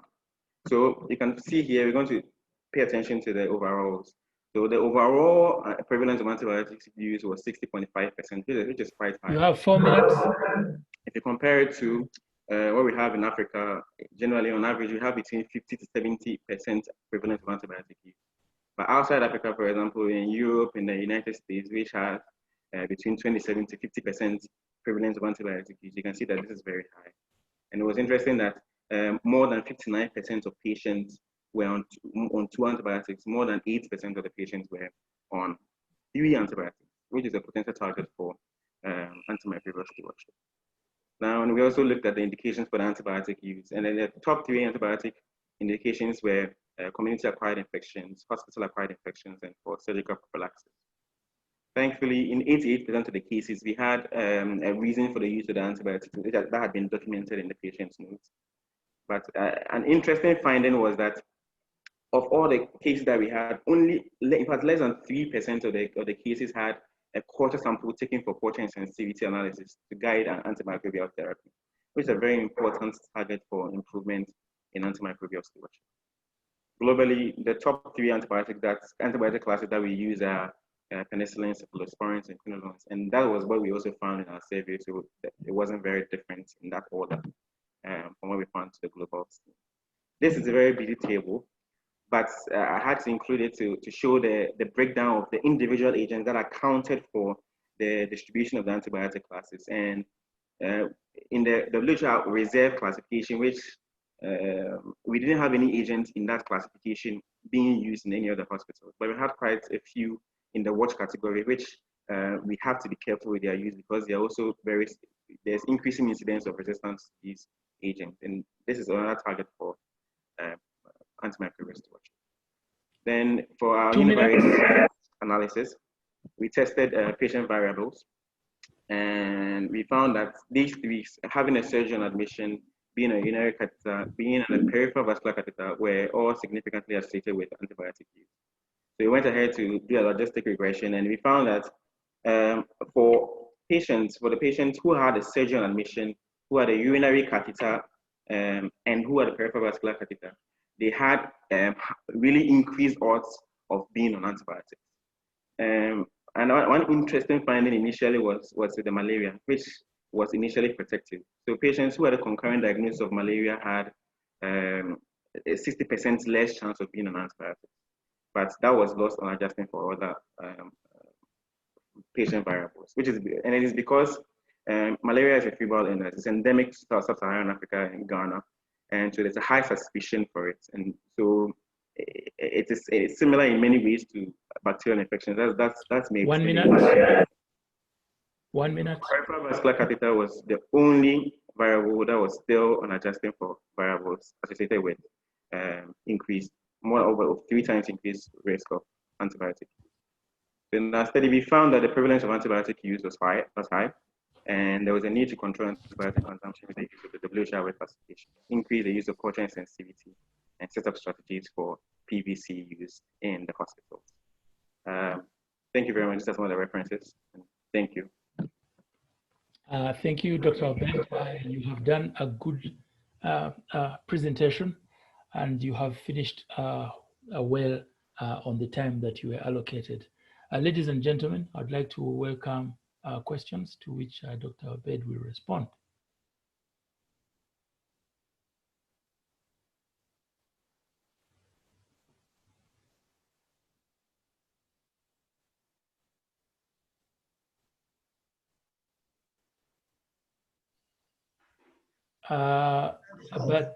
But Seba,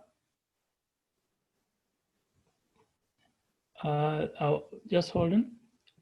And Andrew Gray and Andy, please go ahead with your question. Very much. I was really worried to see your result that pointed to the use of 3 drugs in some patients.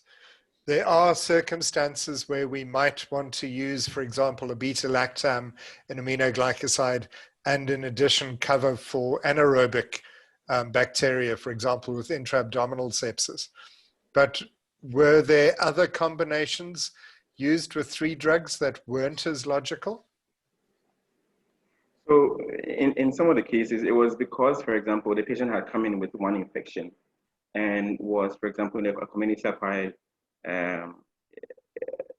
pneumonia, and had, while on the ward, developed a complication of a hospital-acquired pneumonia. And so a new agent was added in that situation to sort of cover the usually community-acquired infections in Ghana. You have more gram-positives and a few anaerobes implicated. But then for the hospital-acquired, you have the stubborn gram-negatives. So then you have another agent that is added to cater for that. So that was some of the situations which usually had patients on more than 3 antibiotics. Sorry, more than 2 antibiotics. But of course, assessing guideline compliance for these was a bit problematic, because you would find that some of the doctors were using guidelines from, for example, the Ghana STG. Some are using international guidelines, and so having and some of the hospitals, they don't have hospital formularies and all of those things. And those were important targets for antimicrobial stewardship going forward, which is the aim of this project. Thank you, Dr. Obed. Philemon, you have a question?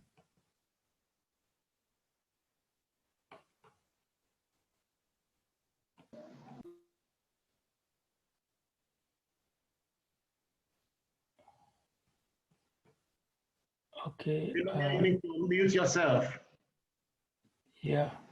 Okay.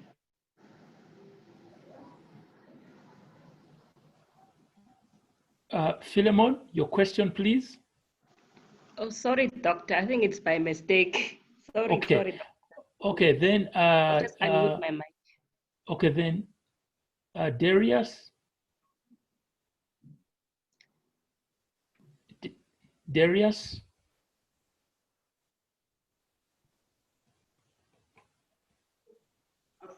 Alfred hand is up. If you want So to Darius asked in the Q&A, in the hospitals where the research was conducted, did they have an antibiotic stewardship running?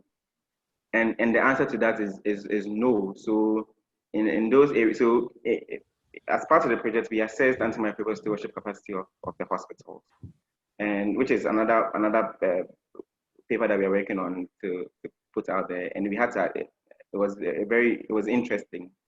They didn't have stewardship programs, and that's what we are trying to put in place right now. Okay, a question from Darius. Darius Obeng.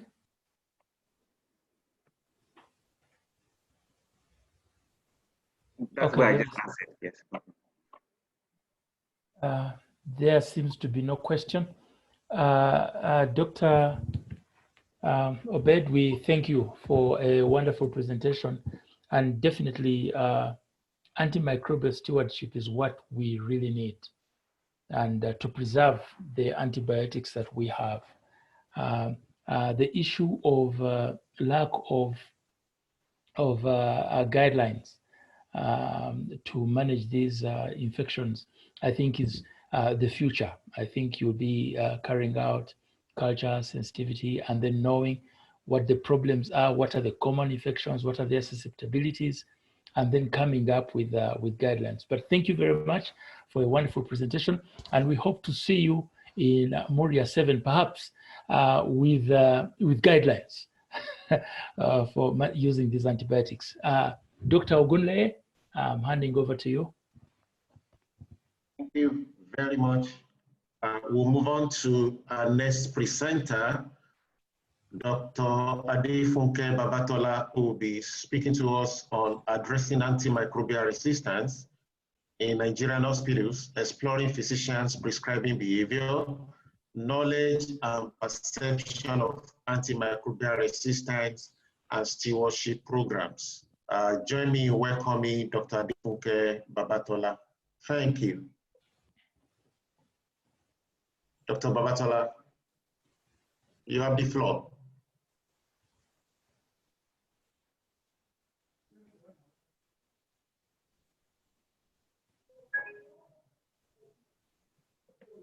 Hello, Dr. Babatola. Good day, everyone. Okay, great. Yes.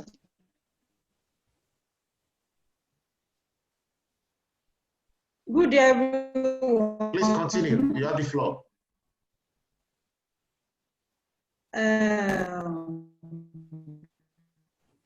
I'm very glad to be here. This is the first time opportunity. I'll be taking this presentation addressing antimicrobial resistance in Nigerian hospitals, exploring physicians' prescribing behavior, knowledge and perception of antimicrobial resistance, and stewardship programs. I'll be using this outline. Antimicrobial resistance is an economic burden on individuals, families, healthcare system, and society. Inappropriate prescribing and use of antibiotics are major drivers of the antimicrobial resistance. And the situation may be worse in lower and middle income. Antimicrobial stewardship programs are part of successful interventions used in combating antimicrobial resistance, and core healthcare professionals are key to successful implementation of the antimicrobial stewardship programs because of their frontline role in medicine user process. And at the moment, there are relatively few healthcare facilities in Nigeria with established and functional antimicrobial stewardship programs. There are reports of inappropriate prescription and use of antimicrobials in Nigeria. Therefore, there is need to assess the baseline knowledge regarding antimicrobial resistance and antimicrobial stewardship among Nigerian physicians. It is hoped that this information will assist policymakers in designing interventions to successfully implement stewardship programs. The objective of our studies were to assess the knowledge and attitude of Nigerian physicians towards antimicrobial resistance and antimicrobial stewardship programs. It was a descriptive cross-sectional study that used a self-administered questionnaire adapted from similar studies. And the study was conducted at 6 tertiary health facilities located in different regions of Nigeria between April 1 and June 30, 2019. The sample size was 306, and this was computed using online statistical software. The questionnaire comprised of sessions on self-reported practice of antibiotics prescribing, knowledge, attitude, and practice of antimicrobial resistance, and component of antimicrobial stewardship program using a like response. The knowledge of AMR and ASP was used aspect of the questionnaire, and the anatomical therapeutic chemical classification system was used to stratify self-reported classes of commonly prescribed antibiotics. To objectively assess the knowledge about AMR and ASPs, A competence score was calculated for each of the response, ranging from strongly agree as 5 points to strongly disagree as 1 point. 400 questionnaires were distributed, 326 were returned, 3 were incomplete. 323 questionnaires were analyzed, and about 70% of our respondents reported that they prescribe antibiotics in Nigeria. Also, postoperative patients are prescribed antibiotics as prophylaxis due to concerns of the cleanliness of the wards and the theater.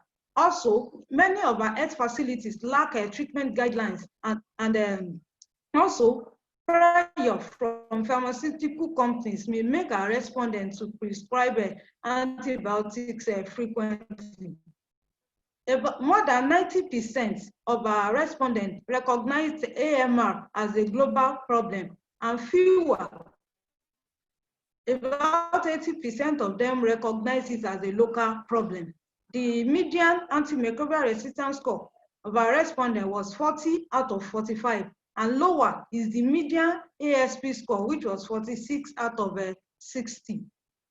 About half of our respondents routinely sent samples to the laboratory before commencing antibiotic treatment, and just about 20 and 10% of our respondents interacted frequently with pharmacists and antibiotics. This is a table showing the social demographic characteristics of our respondents. We had more males, and the majority of our respondents were junior residents. Also, majority of our respondents were from the Department of Surgery. And as stated earlier, 67.2% of our respondents prescribe antibiotics daily, and about 26.3% of them prescribe weekly.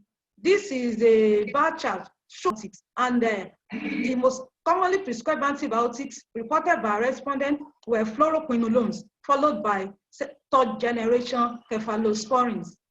And this may be because of the inadequate or lack of treatment guidelines by most healthcare facilities.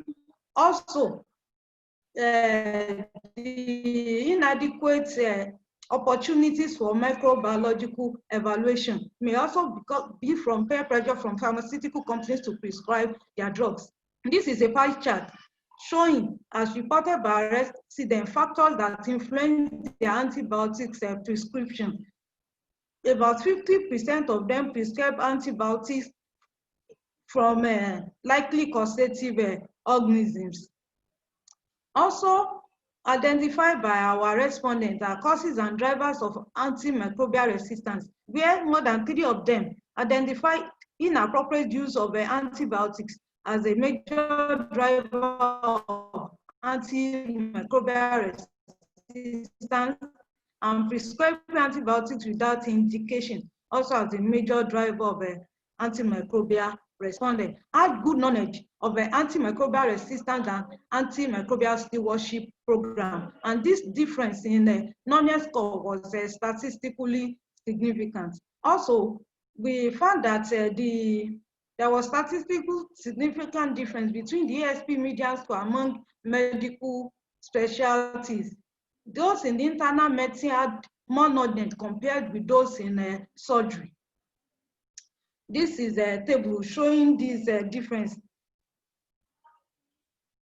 In conclusion, the knowledge of a Nigerian physician about AMR was quite encouraging. However, this cannot be said about their knowledge regarding antimicrobial stewardship and antimicrobial stewardship program, especially their core components. This therefore suggests there's a need for continued medical education to address this significant knowledge deficits. These are my references, and I want to thank you for your attention.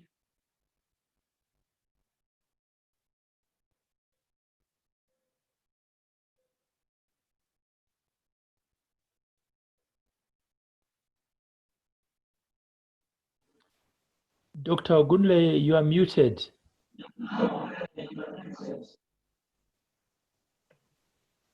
All right. So thank you very much, Dr. Babatola, for that wonderful presentation. So welcome comments and questions for her.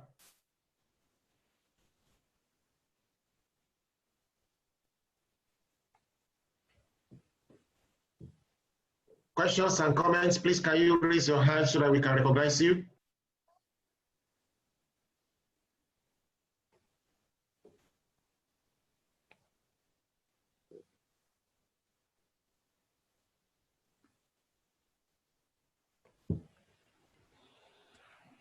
Questions, comments?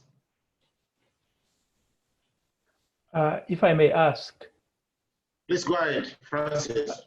Yeah, Dr. Babatola, thank you for your presentation. Quite a lot of information there. My question is, what are the plans that you have? Because you've mentioned problems with treatment guidelines not being available for some facilities or for some of the conditions. So what are your plans and in terms of how are you going to come up with the treatment guidelines? Do you have culture sensitivity tests? Are you going to have results of resistant organism susceptibility data and things like that?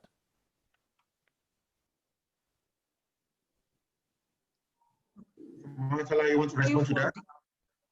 Yes, sir. Thank you for the question. It's a quite challenging one because many of our healthcare facilities in Nigeria don't have the facility even to do culture and sensitivity.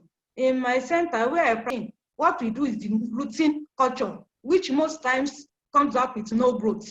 And we know the challenge is associated with the routine. So many of the centers in this country don't have facilities for microbiological evaluation. However, what we do most times is to adapt those from the Western world for common conditions. Thank you very much. If I may say something. Okay, yeah. Basically, what we have is this was just like an exploratory study across, and the essence is to know what is happening. And some of these institutions are working on starting up stewardship programs. If you remember, we had a publication last year again about antimicrobial stewardship, where we found out that almost most of the hospitals don't even have a program. Those ones that have, they are suboptimal in function. So it's a lot of work to be done. And I know the Fleming Foundation is trying something in Nigeria, working on this, but I don't know how far the spread is going to be. But the essence of this study was basically to look at this and then look at starting up maybe little steps at a time from some of the centers. Thank you very much. Thank you very much, Joseph. So if I may also add to that, I was going to make mention of the Fleming Foundation activities, which you alluded to now. I'm aware that there's a Fleming grant to institute nationwide antimicrobial stewardship activities, and they have started. Of course, the bureaucracy of government, they are working with the Nigerian government. There's a unit in NCDC, Nigerian Center for Disease Control, that is coordinating antimicrobial resistance activities, the national program, and they are working, with them. I'm aware there are 8 centers that they want to start with before they cascade to other centers. So something is being done nationally, and it's hope and belief that this will complement various local efforts too, mentioned by Joseph, to change the landscape in Nigeria within the shortest possible time. Thank you. Any other comments or questions? Dr. Ogunle, please allow me to say it in a short time. In Namibia, I'd like to commend the government of Namibia, because every public health facility has a laboratory connected to the national Institute of Pathology, where they take samples and do tests. So we have data on antimicrobial susceptibilities and resistance from every region in the country on the basis of facility. And I would like to call upon you perhaps to visit Namibia and just see what's going on, what have they done, what have they been able to achieve. Perhaps you'll pick a leaf or two. Thank you. Francis, it's always my delight to visit Namibia, but I don't mind if you send me a ticket. I will be there in the Fleming. Thank you very much for that wonderful comments. It's always good to see, the good things happening in Namibia. One of the strengths, I believe, is the population, which is not as vast, and the political diversity that we have in Nigeria is not as complex over there in Namibia. But I believe we're going to make progress as much as possible. Thank you very much. Sure. So any other comment or question? We have just about 1.5 minutes to go for this slot. So in the absence of none, I'd like to thank Dr. Watola and our team, including Dr. Fadari, for this wonderful contribution to the fight against antimicrobial resistance in Nigeria and across Africa. Thank you very much. So over to you, Francis. Okay, thank you.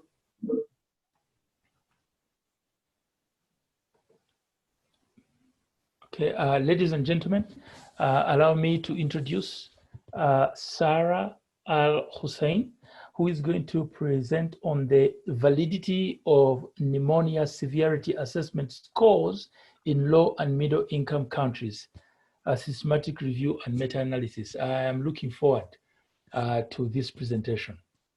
Sarah Al-Hussein. Hello, everyone. Thank you for the introduction. Welcome. The floor is open for you. Okay, 1 minute.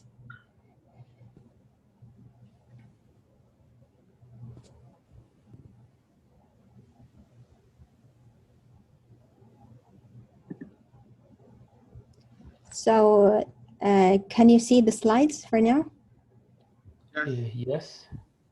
Okay, to start, I would like to present our work, which is a systematic review and a meta-analysis of the validity of pneumonia severity assessment scores in low and middle income countries. This is the outline of our presentation. As we all know, community-acquired pneumonia is considered the common infectious cause of death worldwide, and in particular in low and middle income countries, with an estimate of 4 million cases of hospitalization and 200,000 deaths in sub-Saharan Africa.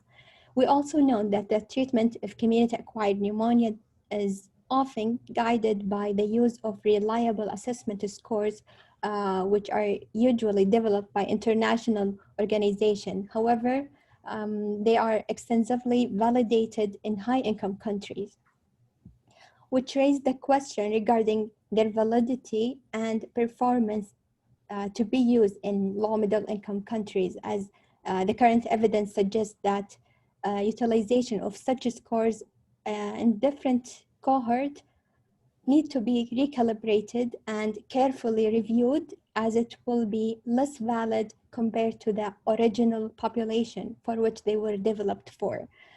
This could be due to the differences seen in the population characteristics.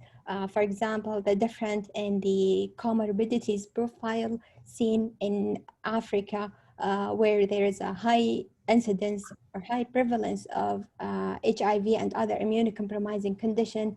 And also the infection tend to be higher in a younger population age, those middle-aged adults. In addition to that, there are a small and few underpowered studies with inconclusive results regarding which tools would perform and work better for this specific population. For this reason, we chose to provide a stronger evidence regarding the validity and performance of the available pneumonia severity assessment score, in particular for adult patients who are diagnosed with community-acquired pneumonia in low and middle-income countries. Our methods is we used to search the literature up to May of this year. We searched 5 electronic databases in addition to hand searching. However, we restricted our result to English language only. We use 3 main key elements, including community-acquired pneumonia, patient severity assessment scores, and low middle-income countries and their synonyms in our search strategy. So we included any study design, including observational studies and randomized controlled trial, where a pneumonia severity assessment score was used to classify the patient into different risk groups. It also must be conducted in a low middle income countries according to the classification of the World Bank and conducted in Africa or South Asia, so that we excluded any other studies that studied different type of pneumonia, such as aspiration or hospital-acquired pneumonia, or if they used other biomarker instead of a clinical severity assessment score to classify the patients. After that, we assess the quality of the included study to whether they are good or moderate or poor quality according to the overall given score, according to the QUEPS criteria, which included or consisted of 6 domains, including the participation, attrition, the measurement of prognostic factor, and the outcome, confounding, and the appropriateness of the statistical analysis. Following that, we extracted the relevant information and relevant result to be analyzed. We used in the analysis 2 packages in Stata software, where we tested the association between high-risk scores and mortality, and we used a fixed effect model, whereas the random effect model was used if the heterogeneity was of 50% or greater. The other package we used to assess the performance characteristics of each tool, including the sensitivity and the specificity and the area under the curve using the bivariate model.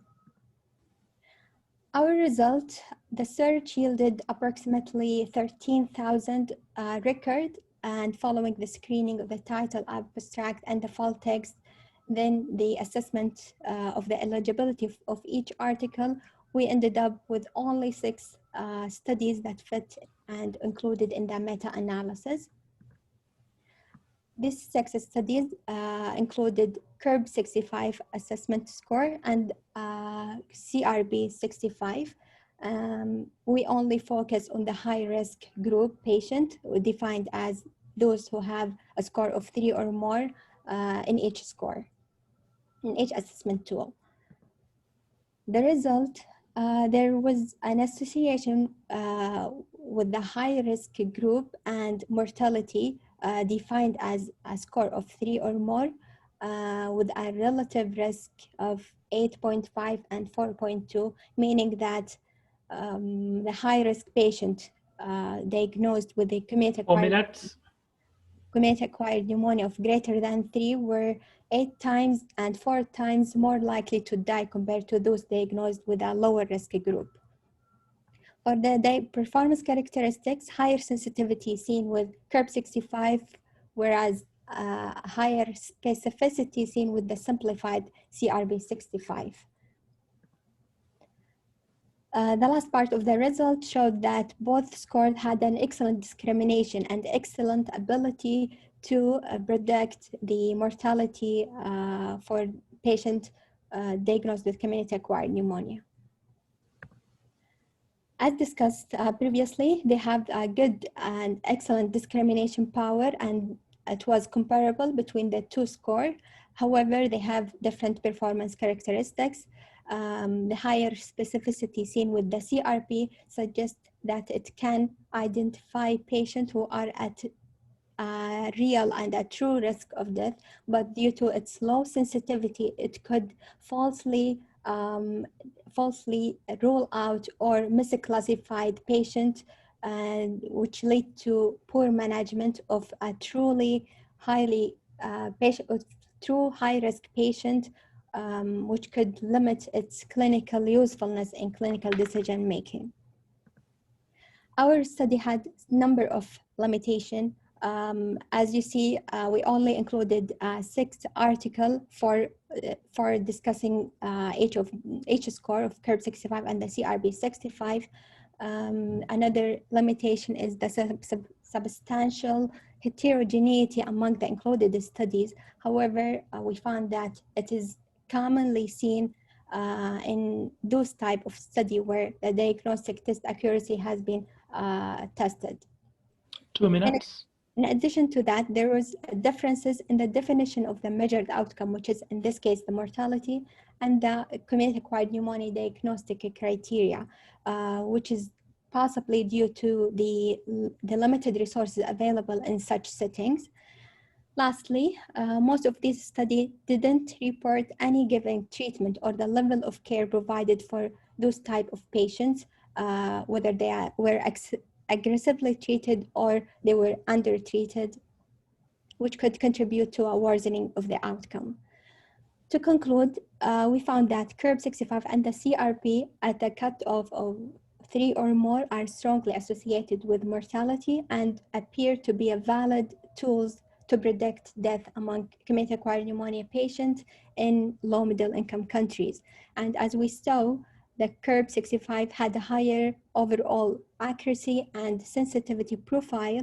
However, we think that the use of simple and readily available CRP is also an acceptable option in the setting where urea level cannot be obtained. And this is the reference of the included studies in the analysis. Thank you. Happy to answer any question. Thank you very much, Sarah, for a good and concise presentation and the wonderful graphs that you generated there. I would like to welcome questions for Sarah.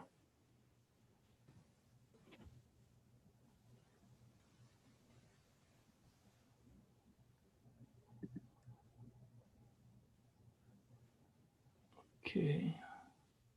I have seen somebody raise their hand. I'm going to identify you.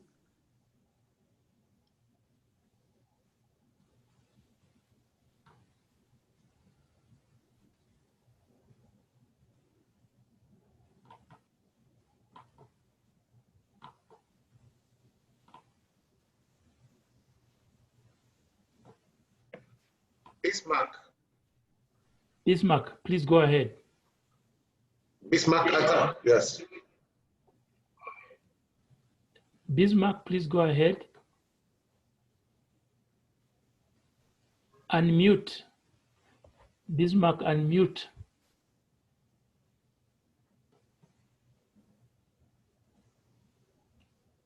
Bismarck, unmute your microphone.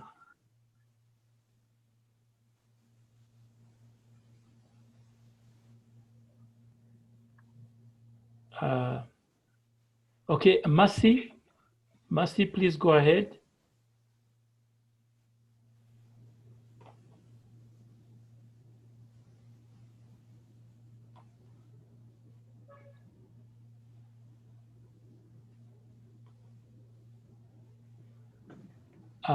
Mercy and Bismarck, please unmute your microphone.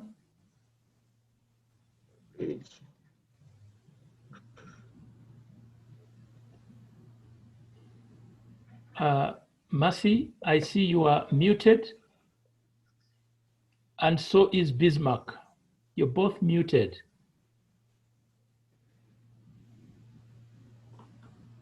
So outbreak still.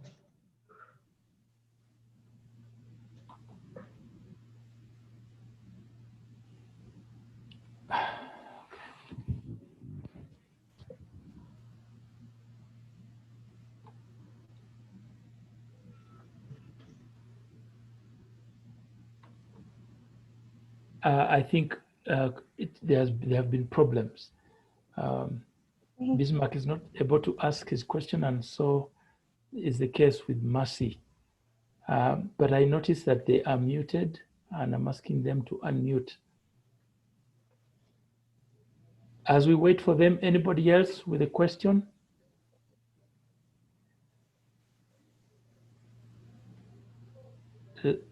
Miss Shitenga, please go ahead.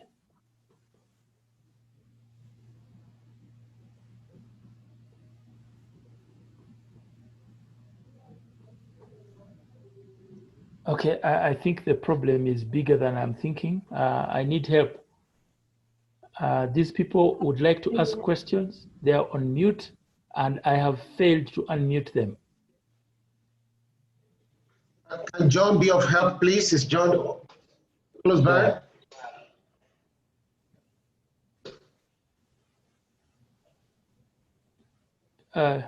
John, we need help.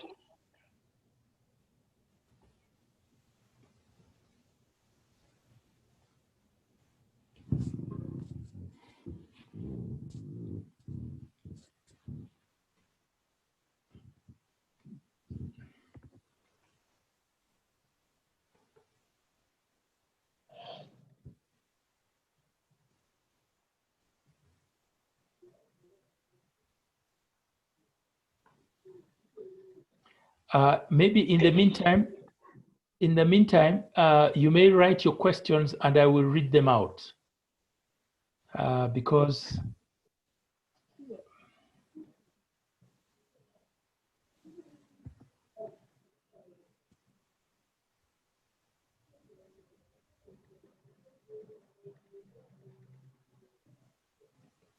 okay, it's very unfortunate. This is a major limitation.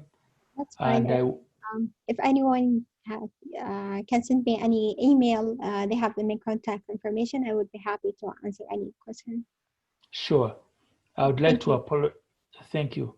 I'd like to apologize for this technological mishap for Bismarck, for Mercy, and for Ms. Shitenga. But please, you may send your questions to Sarah. Her email is available. She'll make it available. Dr. Ogunle, I hand over to you. Thank you.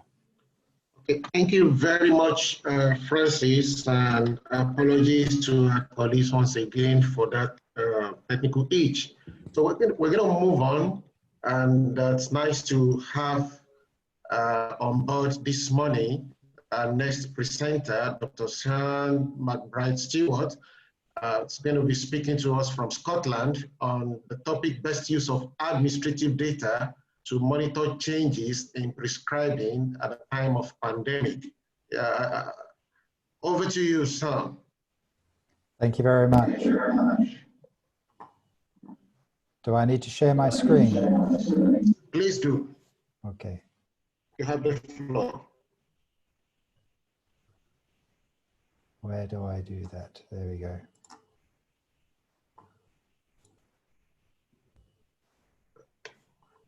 Can you see that? Can you see that now? Yes. Yes. So please go ahead. Thank you very much. And thank you so much for inviting me. I went to the MURIA conference in Namibia, and I have lots of fond memories. And so I am back, but I am not in Africa, and I'm very upset about that because we are now going into winter and it's very cold. And so those of you who have been to Scotland will know how cold it gets, and it is getting very cold. So, I'm speaking from the little island above, just next to Europe, above Africa, and specifically from Scotland, and actually from a very small part of Scotland, which is that small part there, which is a health board called Greater Glasgow and Clyde. So it includes the city of Glasgow and then the surrounding areas. So just as a quick update, I know other people have updated on COVID cases, and I'll give you a quick update that last week we had 925 new cases for COVID. And overall, that has been 13,000. This is just for my health board. And in Scotland, we've had 2,500 deaths from the pandemic. That's directly related to COVID. And we do know we have a problem of excess deaths, which come from some of the things that have happened with our health service while we've been treating our patients with COVID. And we see some of this in my presentation. So, so what I wanted to do is just to remind you about or describe our health service in terms of our medicines, and particularly our medicines in the primary care setting for patients that live in their own homes, which is the majority of our prescribing. So most of our prescribing comes from our GP practices. That's GPs working in their clinics and their surgeries. We have a little bit of prescribing coming from primary care clinics, other clinics within the community. And then our hospitals do prescribe as well. So we have outpatient clinic prescribing. A lot of that actually is instructing a GP to prescribe something. So that's more like a referral. And a doctor's asked for an opinion. The hospital doctor said, I think you should prescribe this drug. And that instruction goes back to the GP and they prescribe. And then there is a little bit of prescribing to patients when they are in hospital and when they leave hospital on discharge. That discharge prescribing is actually dispensed by our own dispensaries in the hospital, but the majority of prescribing is dispensed within community pharmacies. So we have community pharmacies in most parts of our area, in most villages, and in the cities in most areas where there's a collection of shops. One of those shops will be a pharmacy. And the way that we get our data is that all of the medicines that are dispensed from pharmacy with community pharmacy, they claim their money back from the government for dispensing that medicine. And that information ends up in our data warehouse. And that's the information that I can get access to. So I just wanted to present today what we were doing when we were looking at the impact of this thing, the COVID, on our prescribing. So when I talked, and the title talks about best use of prescribing data, and that only relates to this situation. It's what we think is the best use of the prescribing data, given the data that we have access to. So I don't know if you can see that very well. It's a very jagged line, like a saw, like the tooths of a saw. And behind it, so this is 2 years, 1.5 years worth of data. So behind it is last year, from 2019 through to the end of February in 2020. And then this year is from the start of March this year. So this is to do with COVID. So we changed our timeframes. We normally would measure April to March because that's our financial years. But for this presentation, I'm measuring February, anything up to February and then March onwards because of the COVID. And this is our daily numbers. So these are the total number of prescriptions dispensed by our community pharmacists in our health board. So these are the medicines given to patients from mainly from GP prescriptions. And so this is one way of looking at it, and it's very difficult to see what's going on when you look at the prescribing data this way. There's too much movement. So another way of looking at it is to look at the cumulative number. So this is where we see that in the time frame last year, our community pharmacies dispensed nearly 25 million prescription medicines. And this is what happened from the COVID, from the start of March. There was a higher number, but from the middle of, from the end of April, June onwards, that number has actually ended up being below the same time period last year. A little bit easier way of showing that is to look at what we call the 7-day moving total. So these are still daily figures, but what it is, it's the number for that day plus the 6 days previously. And what you can see is that on a weekly basis for the health board, for where I work, we're dispensing around 45,000 prescription medicines a week. And we end up with these peaks and troughs because these are the times when we have our holidays, our public holidays, where the pharmacy and the GP practice are closed for a couple of days. So that means we get fewer prescriptions. And then on the days that when they reopen, there are prescriptions, there's a demand to catch up. So if we were to even these out, we would have a steady line at about 45,000. This big increase and decrease here is to do with Christmas time, Christmas and New Year. So at New Year in Scotland, we take the New Year as seriously as Christmas.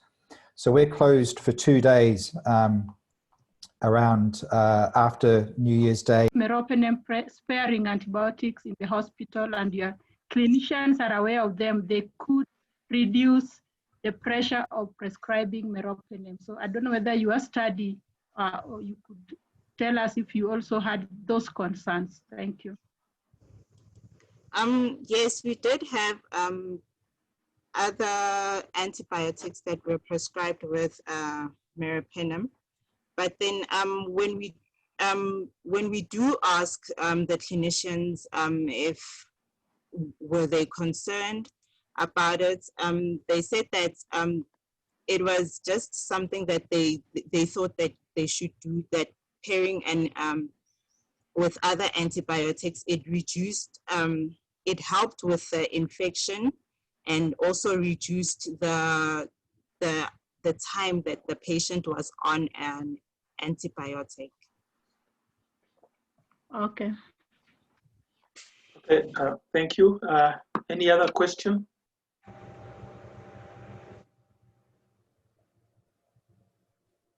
Any other question? I'm monitoring my screen and I'm not seeing any hands. I should ask, my question is similar to what Margaret asked. I just wanted to know the use of meropenem. I mean, it has really gone up. Do you have any results on the drugs to which these antimicrobials are sensitive to? Can you just tell us which drugs can be used? Yes. So what we found was that before the hospital initiates meropenem or carbapenem, they usually send samples to the lab, and then the lab would release the results and show which other antibiotics besides carbapenem the bacteria would be sensitive to. But then now we also found that the policy in our hospital is that I'd say the policy is that before we initiate an antibiotic, especially colistin, we would need the lab results to state that it is sensitive to colistin. So before we initiate colistin, then we'd need those lab results to state that sensitive to colistin. But when it comes to all the other antibiotics, such as cloxacillin, linezolid, and tigecycline, sometimes those results are not available. But so what clinicians would do would they would just prescribe according to if they think that if tigecycline would work for this patient, then they will prescribe tigecycline. But the one that we are sure about would be colistin. We do have those results. The pharmacy will not release, they don't dispense colistin without those results, because colistin is not registered in the country, and in order for prescriptions for the pharmacy to dispense colistin, then we need those results. thank you, Dutzile. I see there is a need for the facility to provide more information, except if it is known that the other drugs, which we know, really there is resistance against them, because it looks like you only have information for just a few of these. Any other question, ladies and gentlemen? Okay, I see time is fast spent, and I do believe that people are relatively tired. I would like to hand over to, I believe it should be Professor Andy Gray or Professor Brian Goodman. Thank you very much.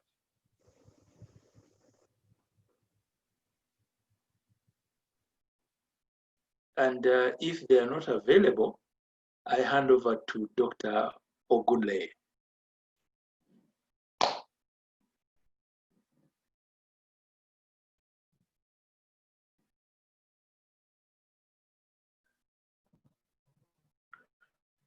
Thank you very much, Francis, and I'd like to, for highly stimulating presentations, very educative indeed, and all participants as well for your contributions and participation.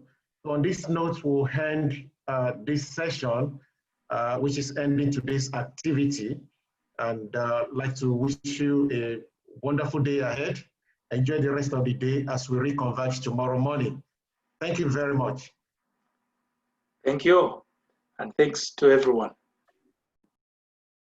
Bye, everyone.